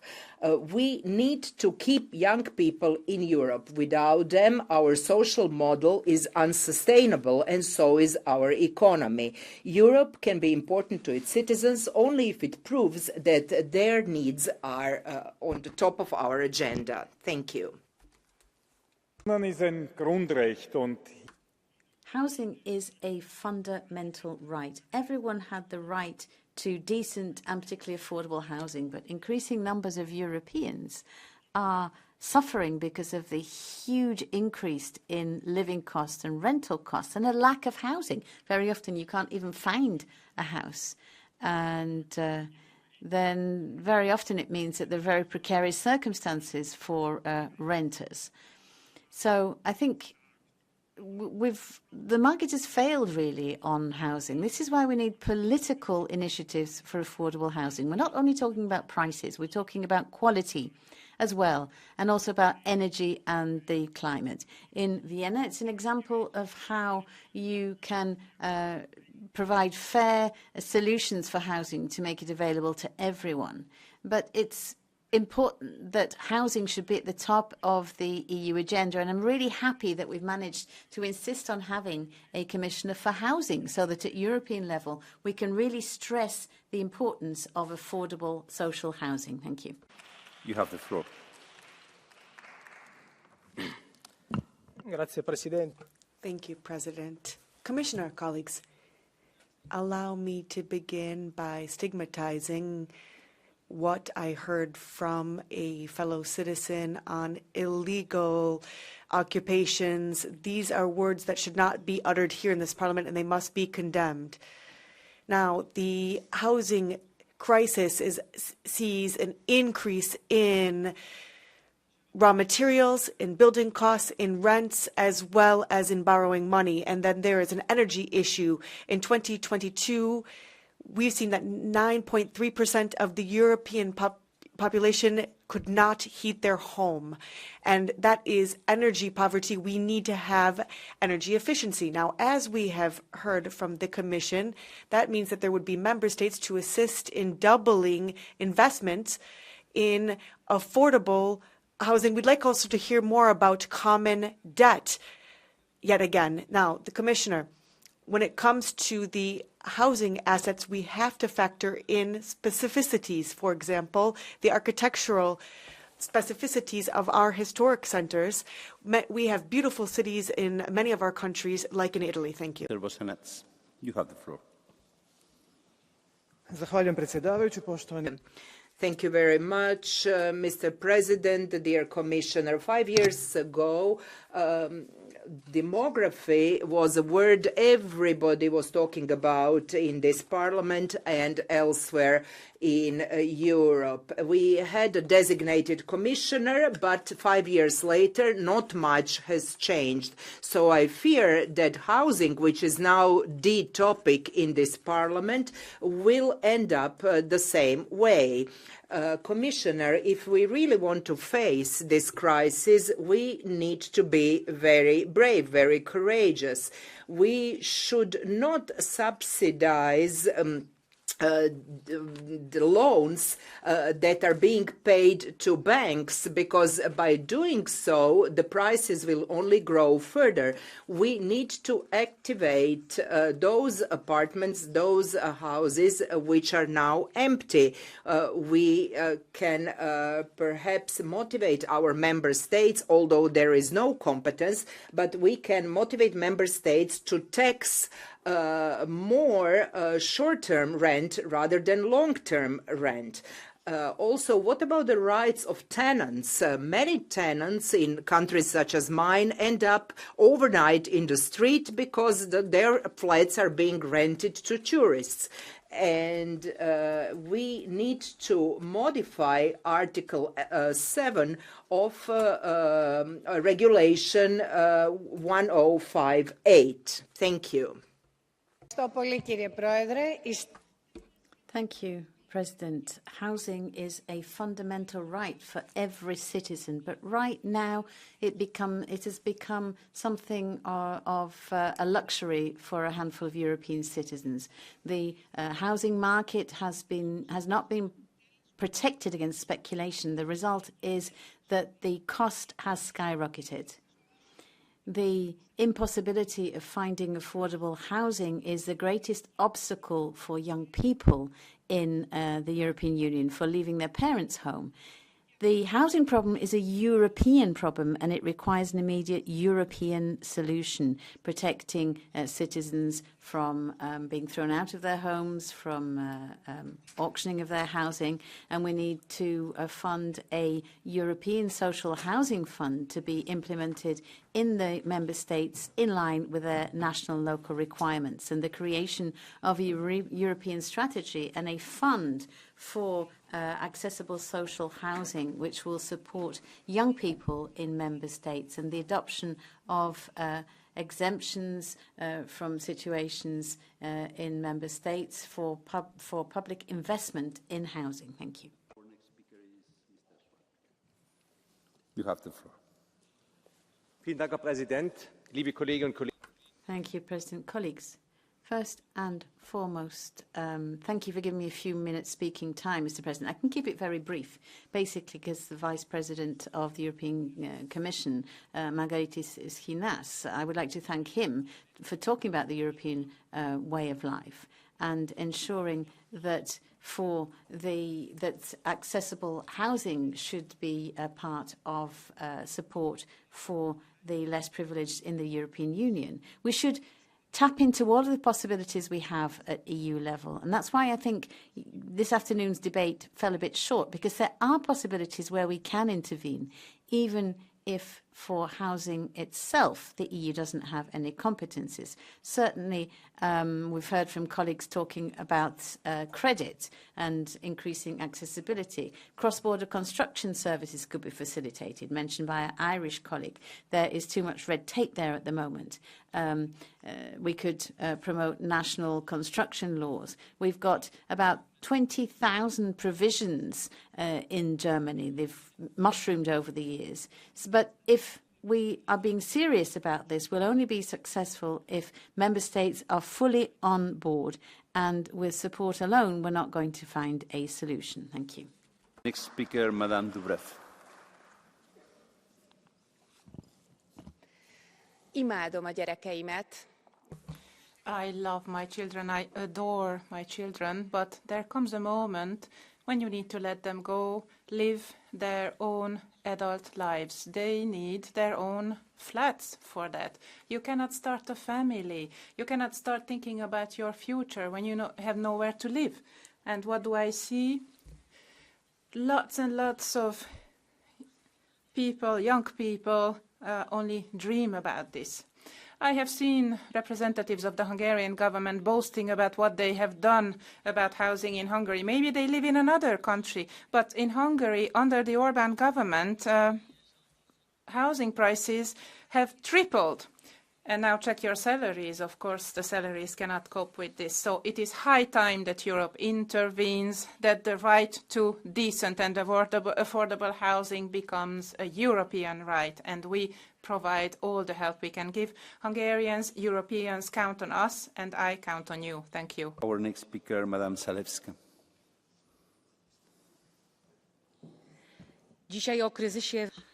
Today, we're talking about the crisis in housing. Yesterday, we talked about the automotive sector, about the refugee crisis and the security crisis. This is the community that the previous Commission has created for us, but we want President von der Leyen to guide us to the abyss. This is tragic news for Europeans, especially young Europeans, because the prices of houses and flats are exploding. Who is responsible? The following documents: the Directive on Energy Efficiency, the regulation on the eco-design, on construction products, on the certification of CO2. This will lead to a situation where housing will not only be a luxury, but it will not be affordable at all. What does the Commission suggest? If you do not comply with these regulations, you will have to pay taxes based on how, for example, their flats are being heated. This is a dramatic situation. Therefore, we just need to get rid of those documents. Thank you. Palabra el señor Asens. I give the floor to Madam Asens for 1 minute.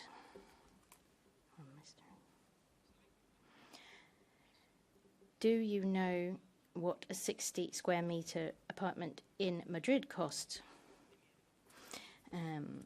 1,200 euros on average is the rent. Do you know how many young people that is inaccessible for? 60% of young people. This is a real crying shame. We've seen unfettered capitalism that wants to mercantilize everything. We're seeing prices for housing, which leads to more anguish, poverty, despair. How far will this have to go before we say no? Some have already said no. This Sunday there will be demonstrations all over Spain. Europe cannot stand by idly. The future Commissioner should act courageously with a plan to put an end to vulture funds, put an end to touristic lets, and to build more social housing. This was the local government did in Barcelona, because without decent housing there is no freedom, and without freedom there is fear. And with fear we can have no democracy. Thank you. Thank you very much, Mr. Asens. Thank you. This is a very important debate. The Irish government would absolutely love to blame the European Union for its massive failure to build houses. But the reality is that it's all on them. One of its failures is to get enough workers trained. But the reality is you'll never get enough workers trained in an industry that doesn't provide you with certainty. My father was a builder in Ireland, a carpenter. In the 60s, he had to emigrate to get work. In the 70s, there was work in Ireland so he could come back. In the 80s, he had a family, including myself and my 5 siblings. He couldn't emigrate. There was no work. All of us had to emigrate. In the late 90s, we had another boom. Then we had another bust in the 2000s, and then everyone had to emigrate again. I met with Christoph Hansen, the potential future Agri-Commissioner, during the week, and my assistant was with me. And the question was asked, would you ask your children to get into agriculture? And the answer was no, because you can't have a guaranteed future. Likewise, I would not advise my children to go into the building industry until we get a plan, a long-term plan that doesn't treat these workers like dirt and provides them with a definite future. Ye wouldn't do it if ye didn't have a future. Thank you, Mr. Flanagan. Next speaker, Madame Lekalinik.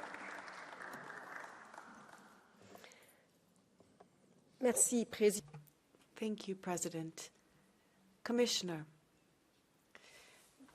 the percentage of vacant housing in EU housing stock is somewhere between 5 and 25%. In France, it's more than 3 million houses. So fighting vacant housing could be one of the priorities that we all share throughout the course of this term. This would go also through supporting the energy efficiency renovation of our buildings to improve their energy efficiency performance, increasing the comfort, and increasing energy efficiency. So a big point for EU policy.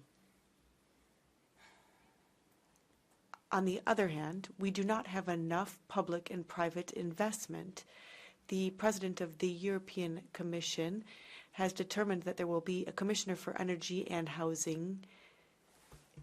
Hopefully, this individual will rally the financing necessary for the energy renovation of our buildings that is needed urgently on the market. Thank you so much.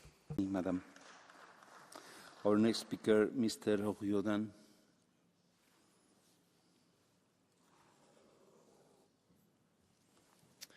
Housing is the social justice issue of our generation. In my city of Dublin, rents have reached record levels, with the average rent now hitting €2,300 per month, and most young Dubliners have given up on the hope of ever owning a home. As Social Democrats, we have put the housing crisis at the core of our agenda for the next 5 years. We have delivered the EU's first ever Commissioner for Housing, and I am happy that it will be in the hands of a colleague, Social Democrat Dan Jørgensen. We must deliver an EU affordable housing plan. However, there is one glaring omission from the EU Commission mission letter: the issue of homelessness. The EU has set itself the goal of eliminating homelessness by 2030. We have 5 years to go, and we are moving in the wrong direction. 4,400 Irish children are homeless. That is 4,400 stolen childhoods. We can and we must house our people, and as has been said, a roof is a right. Thank you, dear colleague. Our next speaker is Madame Schilling. Sehr geehrter Vorsitzender. President, Commissioner, sometimes when we have these debates, you could wonder whether it's pointless, but it certainly isn't pointless to debate the future and the question of housing, not for many, many people in Europe. Winter's just round the corner, and today many people are already worried about how they're going to pay for heating. Many people this winter are going to freeze once again. 75% of buildings of housing in Europe is poorly insulated, which is bad for people, bad for the climate, and thousands are living in energy poverty and have to decide between eating or heating. A warm apartment shouldn't be a question of social status, origin or income. Not now, and certainly not in the future. People with the lowest incomes, and as we see this, very often live in the most badly insulated housing, and they're affected by rising energy prices twice. It's a damned scandal that we still have to discuss this now. We need support, housing support in the EU. Investment has to start with innovation and also support people living in precarious situations. And it must represent social justice. No one in Europe should be afraid of heating. Speaker is Madame Jørgensen.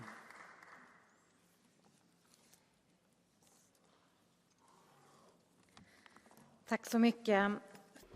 Thank you very much. More and more people cannot afford a home, and that is serious.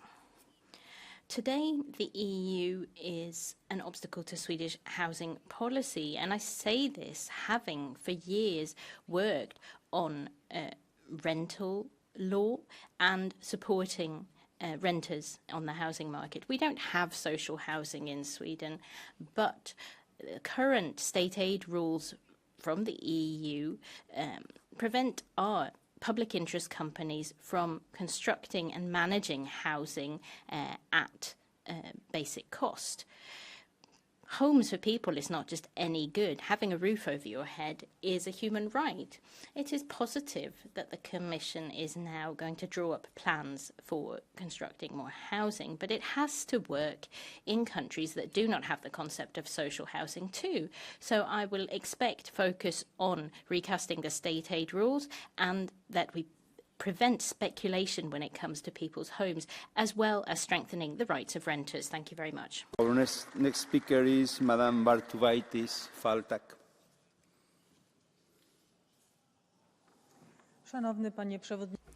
Mr. President, dear colleagues, housing is a very important topic also for the inhabitants of my region, those living in large cities such as Krakow or Kielce, but also for the residents of tourist destinations such as Zakopane or Krynica. Property prices are so high today that buying or even renting a flat costs an average of 40% of the household budget each month. This is a huge expense, and many Poles have to face it on a daily basis. The greatest burden related to the lack of affordable housing concerns young people. For them, the decision to build their family is directly related to the housing situation.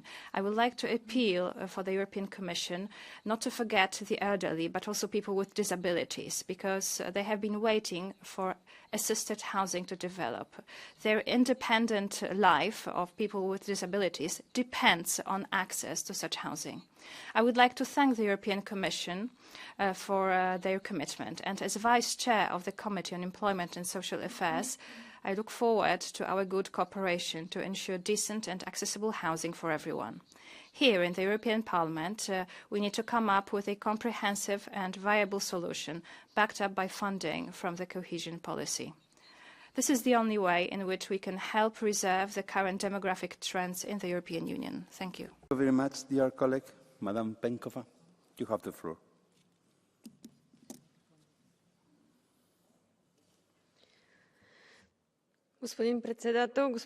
Thank you, President. Ladies and gentlemen, the soaring prices in the construction sector bring pressure to bear on the population. The most vulnerable are the young people. For us, the socialists, social policy and housing policy is a priority. Housing is a human right. This should not be a dream. This is a challenge what we have here, and we need an answer.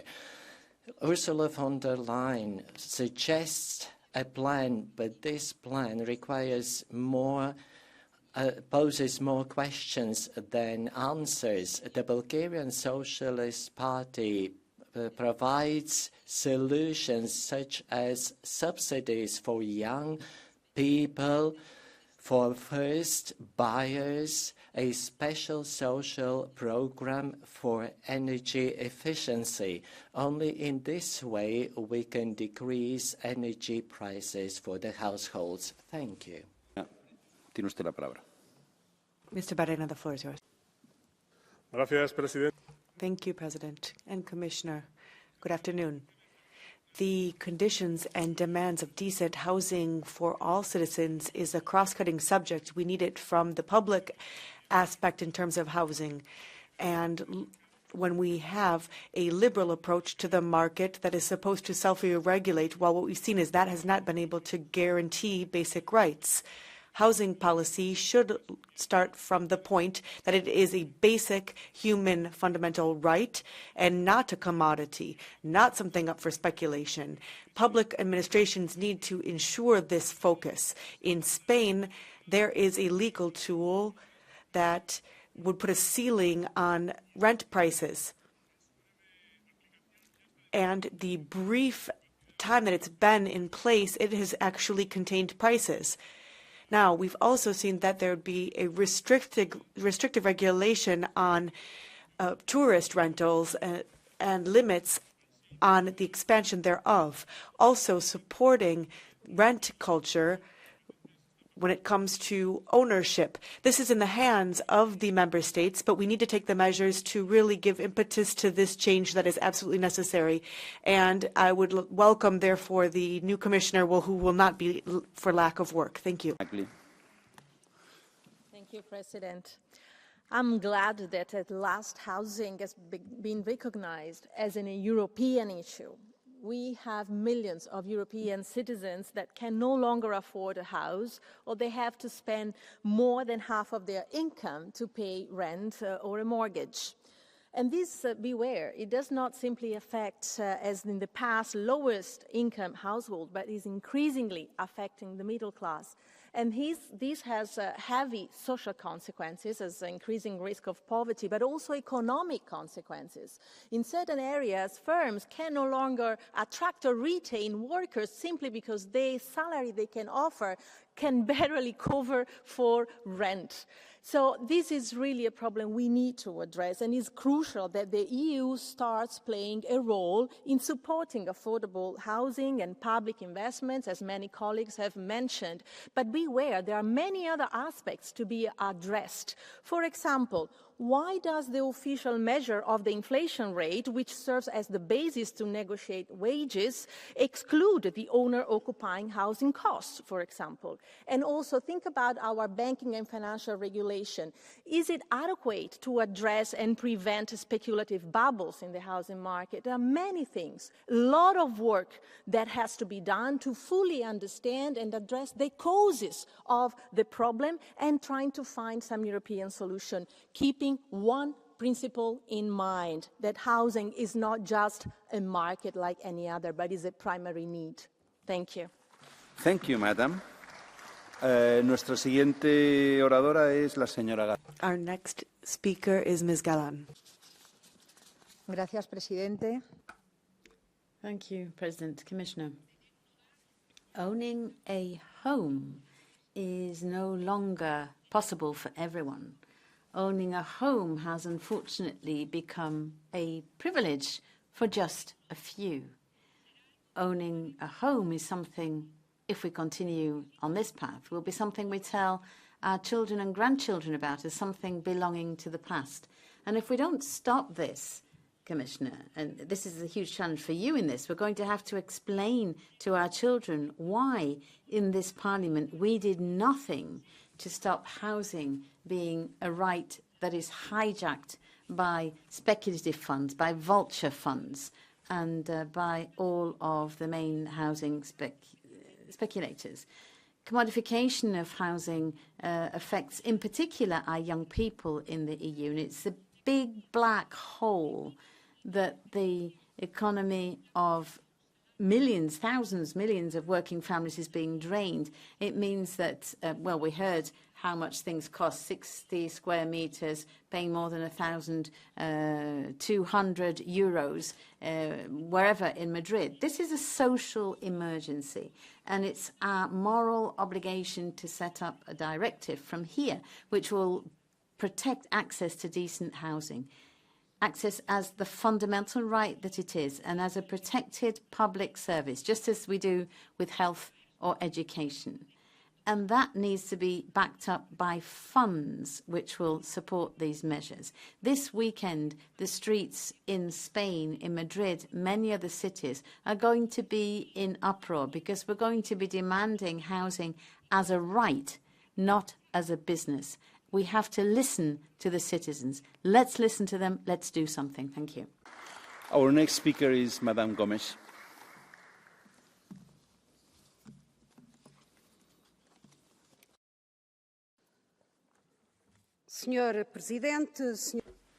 President, Commissioner, colleagues, the housing crisis is a problem that strikes across Europe, and it requires a European solution. It cannot remain within the field of action of each member state.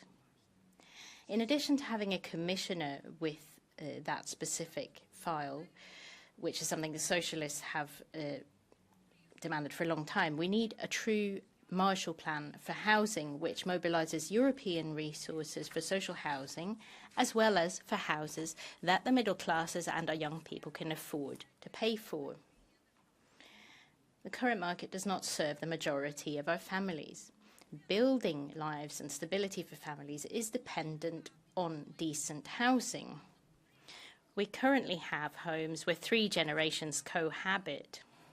Families require decent space in order to grow. Now, a final remark on the mission letters of the Commissioners-designate. There is not a word on the homeless contained therein. We need European policy, and yes, we need resources. We need to give the homeless houses, but that is not sufficient. We need a holistic approach when it comes to social policy, and we cannot close our eyes to one of the most dramatic social problems facing Europe. Thank you. Mulțumim. Doamna Guzenina. Mrs. Guzenina has the floor, 1 minute. Arvoisa presidentti, on valtavan traagista, että näkee. President, it's really tragic that we see people sleeping out on the streets in Europe. In Finland, things are a little bit different. We have reduced homelessness to the extent that we now only have about 3,500 homeless. It's a real miracle, but it required the will of all of our parties. The Sanna Marin government set the objective of fully getting rid of homelessness by 2027. The starting point was a principle of housing first, guaranteeing lasting housing, irrespective of people's psychological state. It meant that the state had to work together with other stakeholders, and it helped many marginalized people even to find a job. There have been has been housing built for people with low incomes, and I wanted to say this as an encouragement, but at the same time as a warning, because we don't have a social democratic government now. We have one which is making cuts and is turning the clock back. We can't accept that. Yes, use Finland as an example, but in a good way, not what the government's doing now. Mr. Arnautoglu for 1 minute.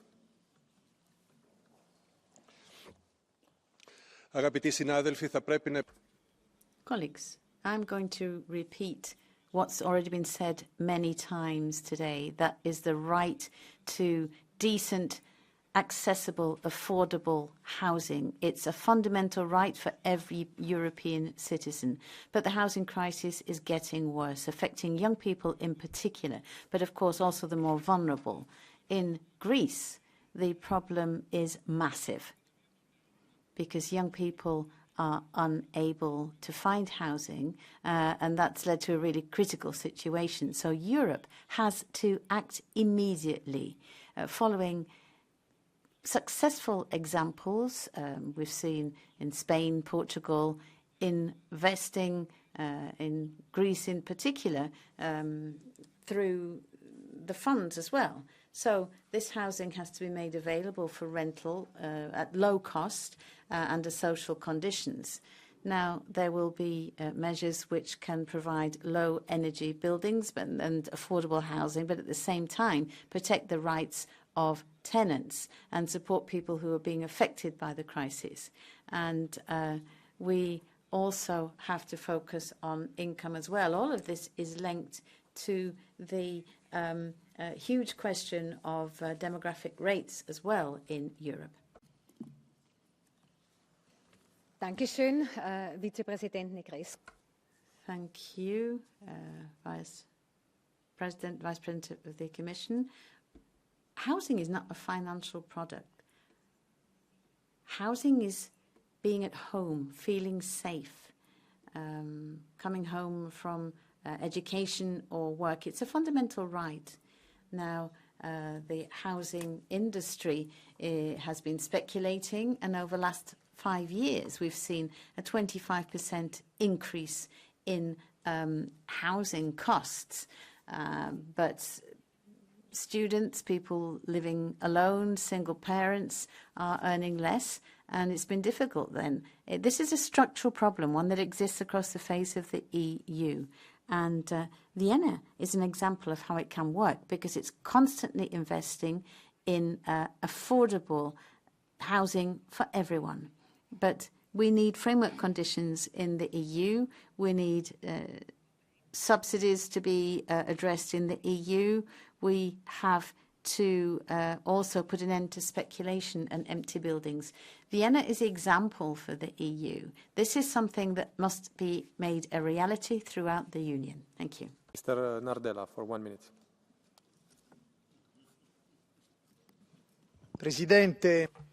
President, Commissioner, in Europe we have seen there is a veritable housing emergency. 19 million individuals are living in indecent homes, and 41.5% increase in rent, as well as an increase in the cost of houses that they've doubled in 5 countries. 40% of income goes to housing for many Italians. The Italian government put the building and the rent contribution fund at 0. Now, we have seen a number of proposals, including a financial plan. Now, the Commissioner, we are asking you to commit to the relationship between short-term rentals, tourism, and the indiscriminate increase in rental costs. There are many proposals.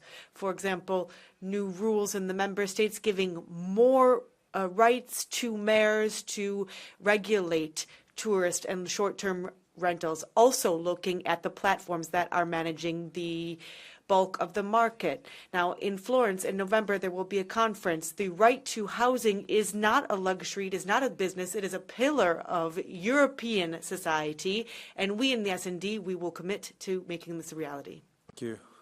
Madam Yerkovich, 1 minute.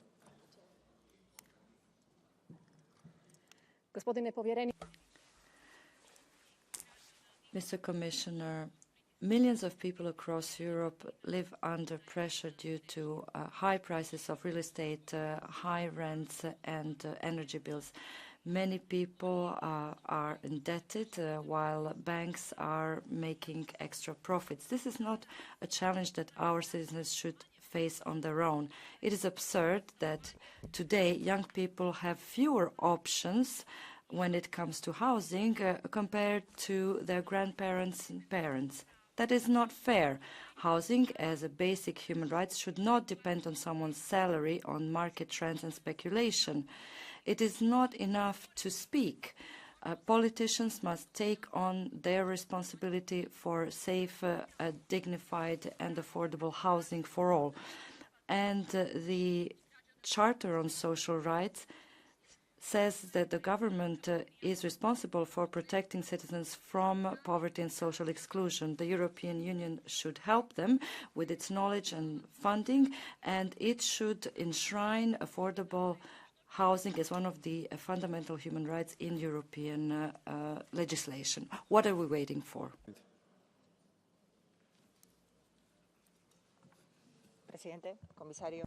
President, Commissioner, the right to decent and affordable housing is a fundamental one. In the Basque Country in 2015, I led on pioneering legislation which positioned us as one of the most advanced regions in Europe when it comes to housing policy. We acted on demand. We had specific zones where we limited pricing. We offered support for those with lower incomes. And we created protected rental housing. This was a starting point. But for Europe, as well as the Basque Country, we need to go one step further. We need to put in place a European strategy for housing with tangible actions and a way to ensure a decent housing for all. Although the EPP has opposed this, Ursula von der Leyen has showed her commitment to socialist policies by creating a Commissioner for Housing and proposing this plan. Housing is a right, not a market good. Thank you.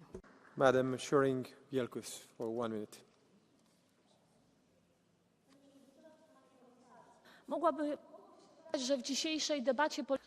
Well, I would have thought that we wouldn't find any common ground in today's debate. But I can see that the housing crisis touches all the countries, so we can talk about it all together. But listening to this debate, unfortunately, I hear that the right-hand side has to be taught that a house is a right and not a product. In Poland, 52.9% of Poles aged 25-34 still live with their parents because they cannot afford any house, even if they earn a lot of money. So this is the worst result in Europe, according to Eurostat. 1 square meter in Poland costs 16,000 to 18,000 Polish zlotys. That is around 4,000 euros per square meter. This is unthinkable. That is why I am very happy that thanks to the pressure of our group, the Socialists and Democrats, there will be a Commissioner for Housing. We're preparing for that. We're preparing to do the good work in that regard, because we need to act, and Europe and the European Parliament has to guarantee that it will work. Thank you. Mr. Maran, for 1 minute. Grazie, Presidente. Thank you, President. As Socialists and Democrats, we fought extremely hard to have a European Commission for Housing for the first time ever, and we prevailed. All of the speakers have spoken of the eye-watering increases of house prices. We've seen this in the large cities specifically because of short-term rentals and over-tourism, and yet wages stagnate. Now, if in each individual member state this problem exists, then yes, it's a European problem. I look at houses as an alderman, and we need to have a housing governing that has financing as well as private investment. The ECB will have a fundamental role, but we also need to have grants for affordable housing and public housing and cooperatives. We're talking here about a challenge that we must win at all costs. It is a pillar for European competitiveness that it should include a housing plan that promotes non-speculative investments for young people, workers, and the middle class. Thank you. Thank you. We enter the catch the eye procedures. There are 17 requests, but we have limited time, so please do respect the timing, and we'll try to get as many speakers as possible. So we start with Ms. Kolar. Thank you. A lakások ára egyre megfizethetetlenebb. In our bigger cities in Europe, rental costs are higher and higher, and this crisis is present all over Europe, but there has been no solution. In Vienna, there are lots and lots of rental homes, either state or municipal homes, and that's how they ensure social housing. And in Hungary, such programs are missing, and there are not enough new houses that are built. Prices have tripled, rental prices have doubled. And of course, it is our Prime Minister and his family who gets rich from the real estate industry, and that's how almost 1 million Hungarians have left Hungary, and every second young person is thinking about leaving. This is a tragedy. There is a solution. We have no time to lose. We need to involve union resources and finance housing so that the young people of Hungary can build their future there. Mr. Uzakovs.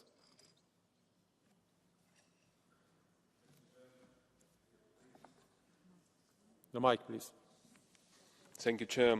Dear colleagues, in Latvia, especially in the border region of Latgale, there are hundreds of apartment buildings that have had no central heating for the last 3 decades. This was cut off during the energy crisis of the 90s, after Latvia regained its independence. As a result, each room has a separate coal burning stove, with numerous pipes sticking out of every single apartment. Obviously, that's a disaster from the environmental point of view and from the energy efficiency point of view. Altogether, we're talking about thousands of buildings that need renovation, and Latvia needs roughly 20 billion euros to deal with this challenge. What we have at the moment at our disposal is roughly, including money from Brussels, is roughly 200 million euro. That is 1% approximately.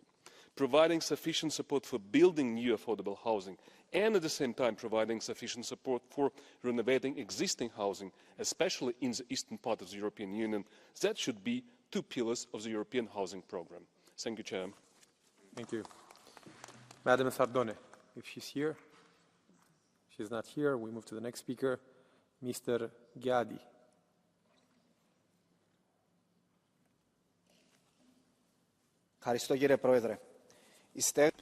Thank you, President. Housing is a fundamental human right, and not having access to housing one of the most extreme versions of poverty.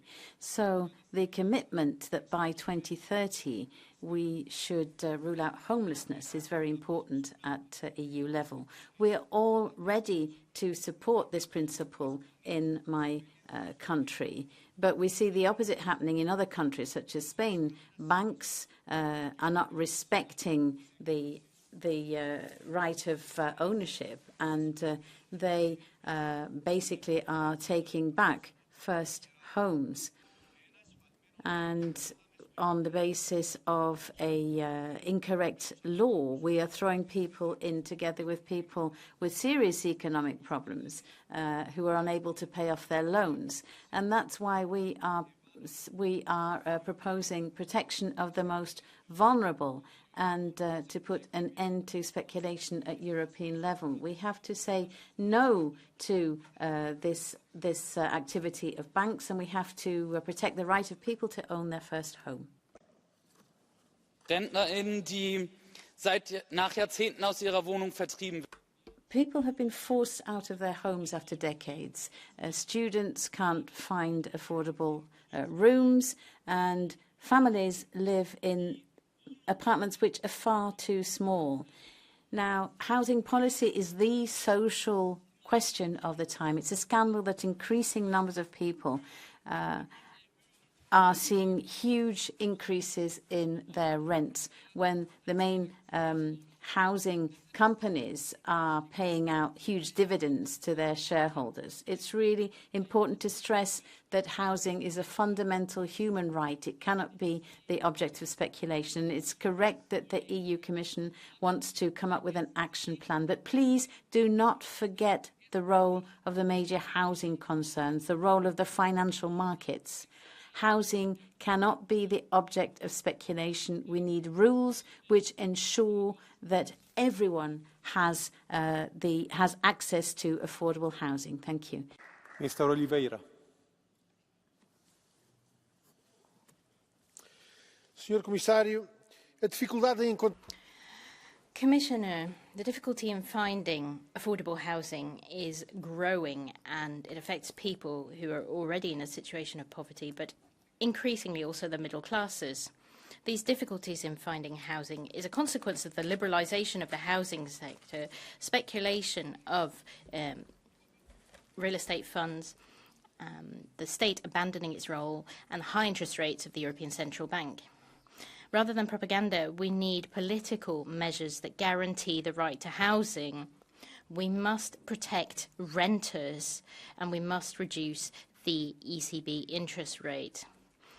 It is urgent now that we create specific EU financing for national policies to broaden the offering when it comes to public housing. We need to fight speculation in real estate and housing. This is what we defended on the 28th of September when the Portuguese people took to the streets, and these are the proposals we put to this Parliament. Thank you. Mr. Brown.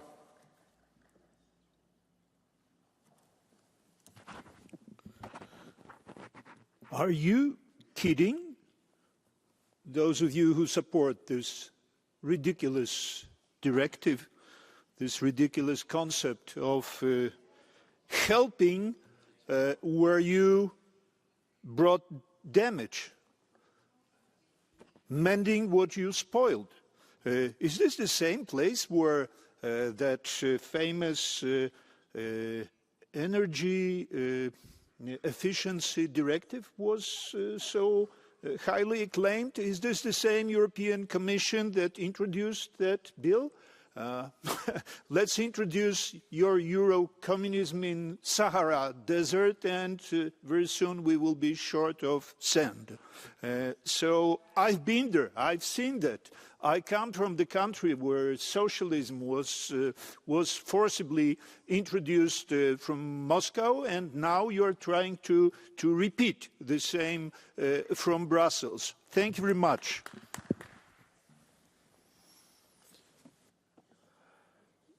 Mr. Goeking. Ja, danke, Herr Präsident. Thank you, President. Housing brings requirements, but it's all about having supply as well. We have to increase the supply, which means that we need more space for building. There must be subsidies, support. There must be social housing built as well. The age of these very high rents is undermining the existence of my generation in particular. My generation cannot wait until the demographics create the housing that we need now, and which now have become very, very expensive. If we don't do something about this now, it's going to be too late. If social states don't step in, and if they hadn't failed, we wouldn't need to be discussing this. But this right now is splitting our society. Thank you. Commissioner, dear colleagues, we are talking about guaranteeing decent housing throughout the EU, especially for youngsters. Of course, I don't want this to remain a slogan. We need to think it through. How are we going to go about this? We have a Commissioner for Housing, which is very well, but we can't talk about demographic increases if young people cannot afford decent houses, and if they steer clear of having children because there's no place to raise them. All these things are connected. We need to consider the possibility of building, of taxing construction works. We need to think about the income that a young person needs to be able to afford a living. We need to think about improving people's health. Human resources are very important because these are the resources that create all the other resources. That is why we need to know a concrete program for the Commission for Housing. Of course, we need to consider the principle of subsidiarity, but if we had a solidarity fund for housing, to build houses, we might be able to solve things easier. Mrs. Miranda has the floor. Muito obrigada. Thank you very much. On the 2nd of October, some 80% of Galician students were on strike. They wanted decent housing. Since 2020, the prices in my region has gone off the scales. And it's 23.5% more than 4 years back. Almost 300,000 people are living with their parents. It's a huge percentage of the population. Housing is a right. It is not a commodity. We must resolve the housing problem. That will require measures with courageous policy, looking at big ownership. As a member, I will defend that we will need to assist rigorously in looking at short-term rentals. Where do the owners live? Where are they paying taxes? There's a huge proportion of tourism housing, and we need European legislation for state aid to include social housing as a good of public interest. Thank you. Mr. Nicolaou.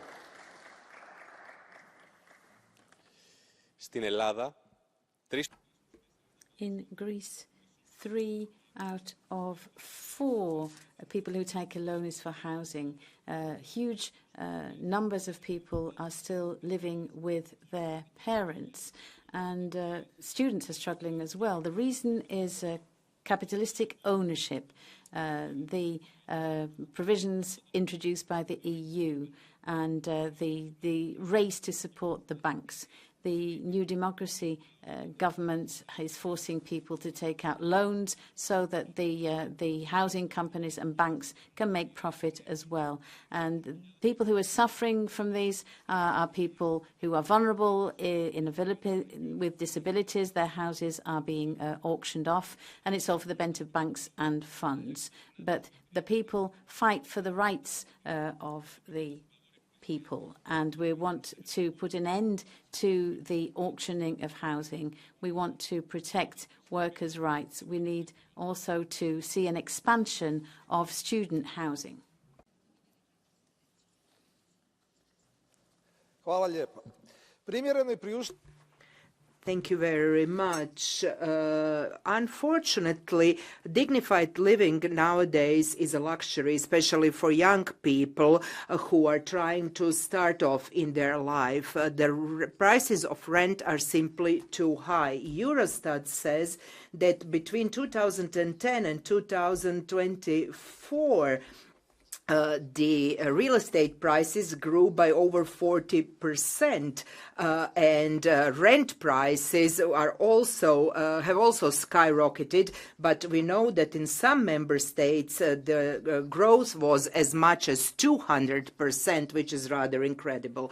The EU is limited at what it can do, given the limited competences. However, we can change the legislation regarding mortgages, and we can also provide funds from European funds to support our citizens. Our societies cannot prosper if our citizens are faced this kind of grave situation, and we need to make sure that each of them have a place to call their home.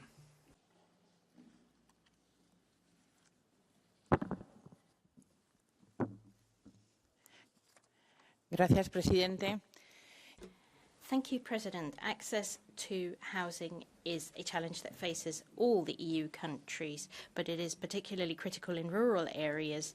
The lack of housing in these areas poses an added challenge when it comes to the demographic difficulties, and it makes it difficult for people to stay in their places of origin. Shortages of housing is one of the main reasons why people are abandoning their villages. There are also a shortage of labour opportunities.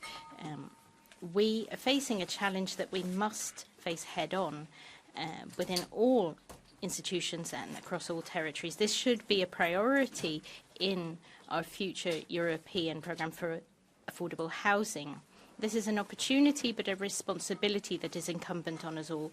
We need to fight against these abandoned landscapes. We need to make sure people can stay in rural areas, especially young people. It will be impossible unless we start by recognising the right to decent housing. Thank you. Unfortunately, we do not have any more time available for what seems to be an interesting debate for colleagues here, so I will be giving the floor directly to Commissioner Skinas.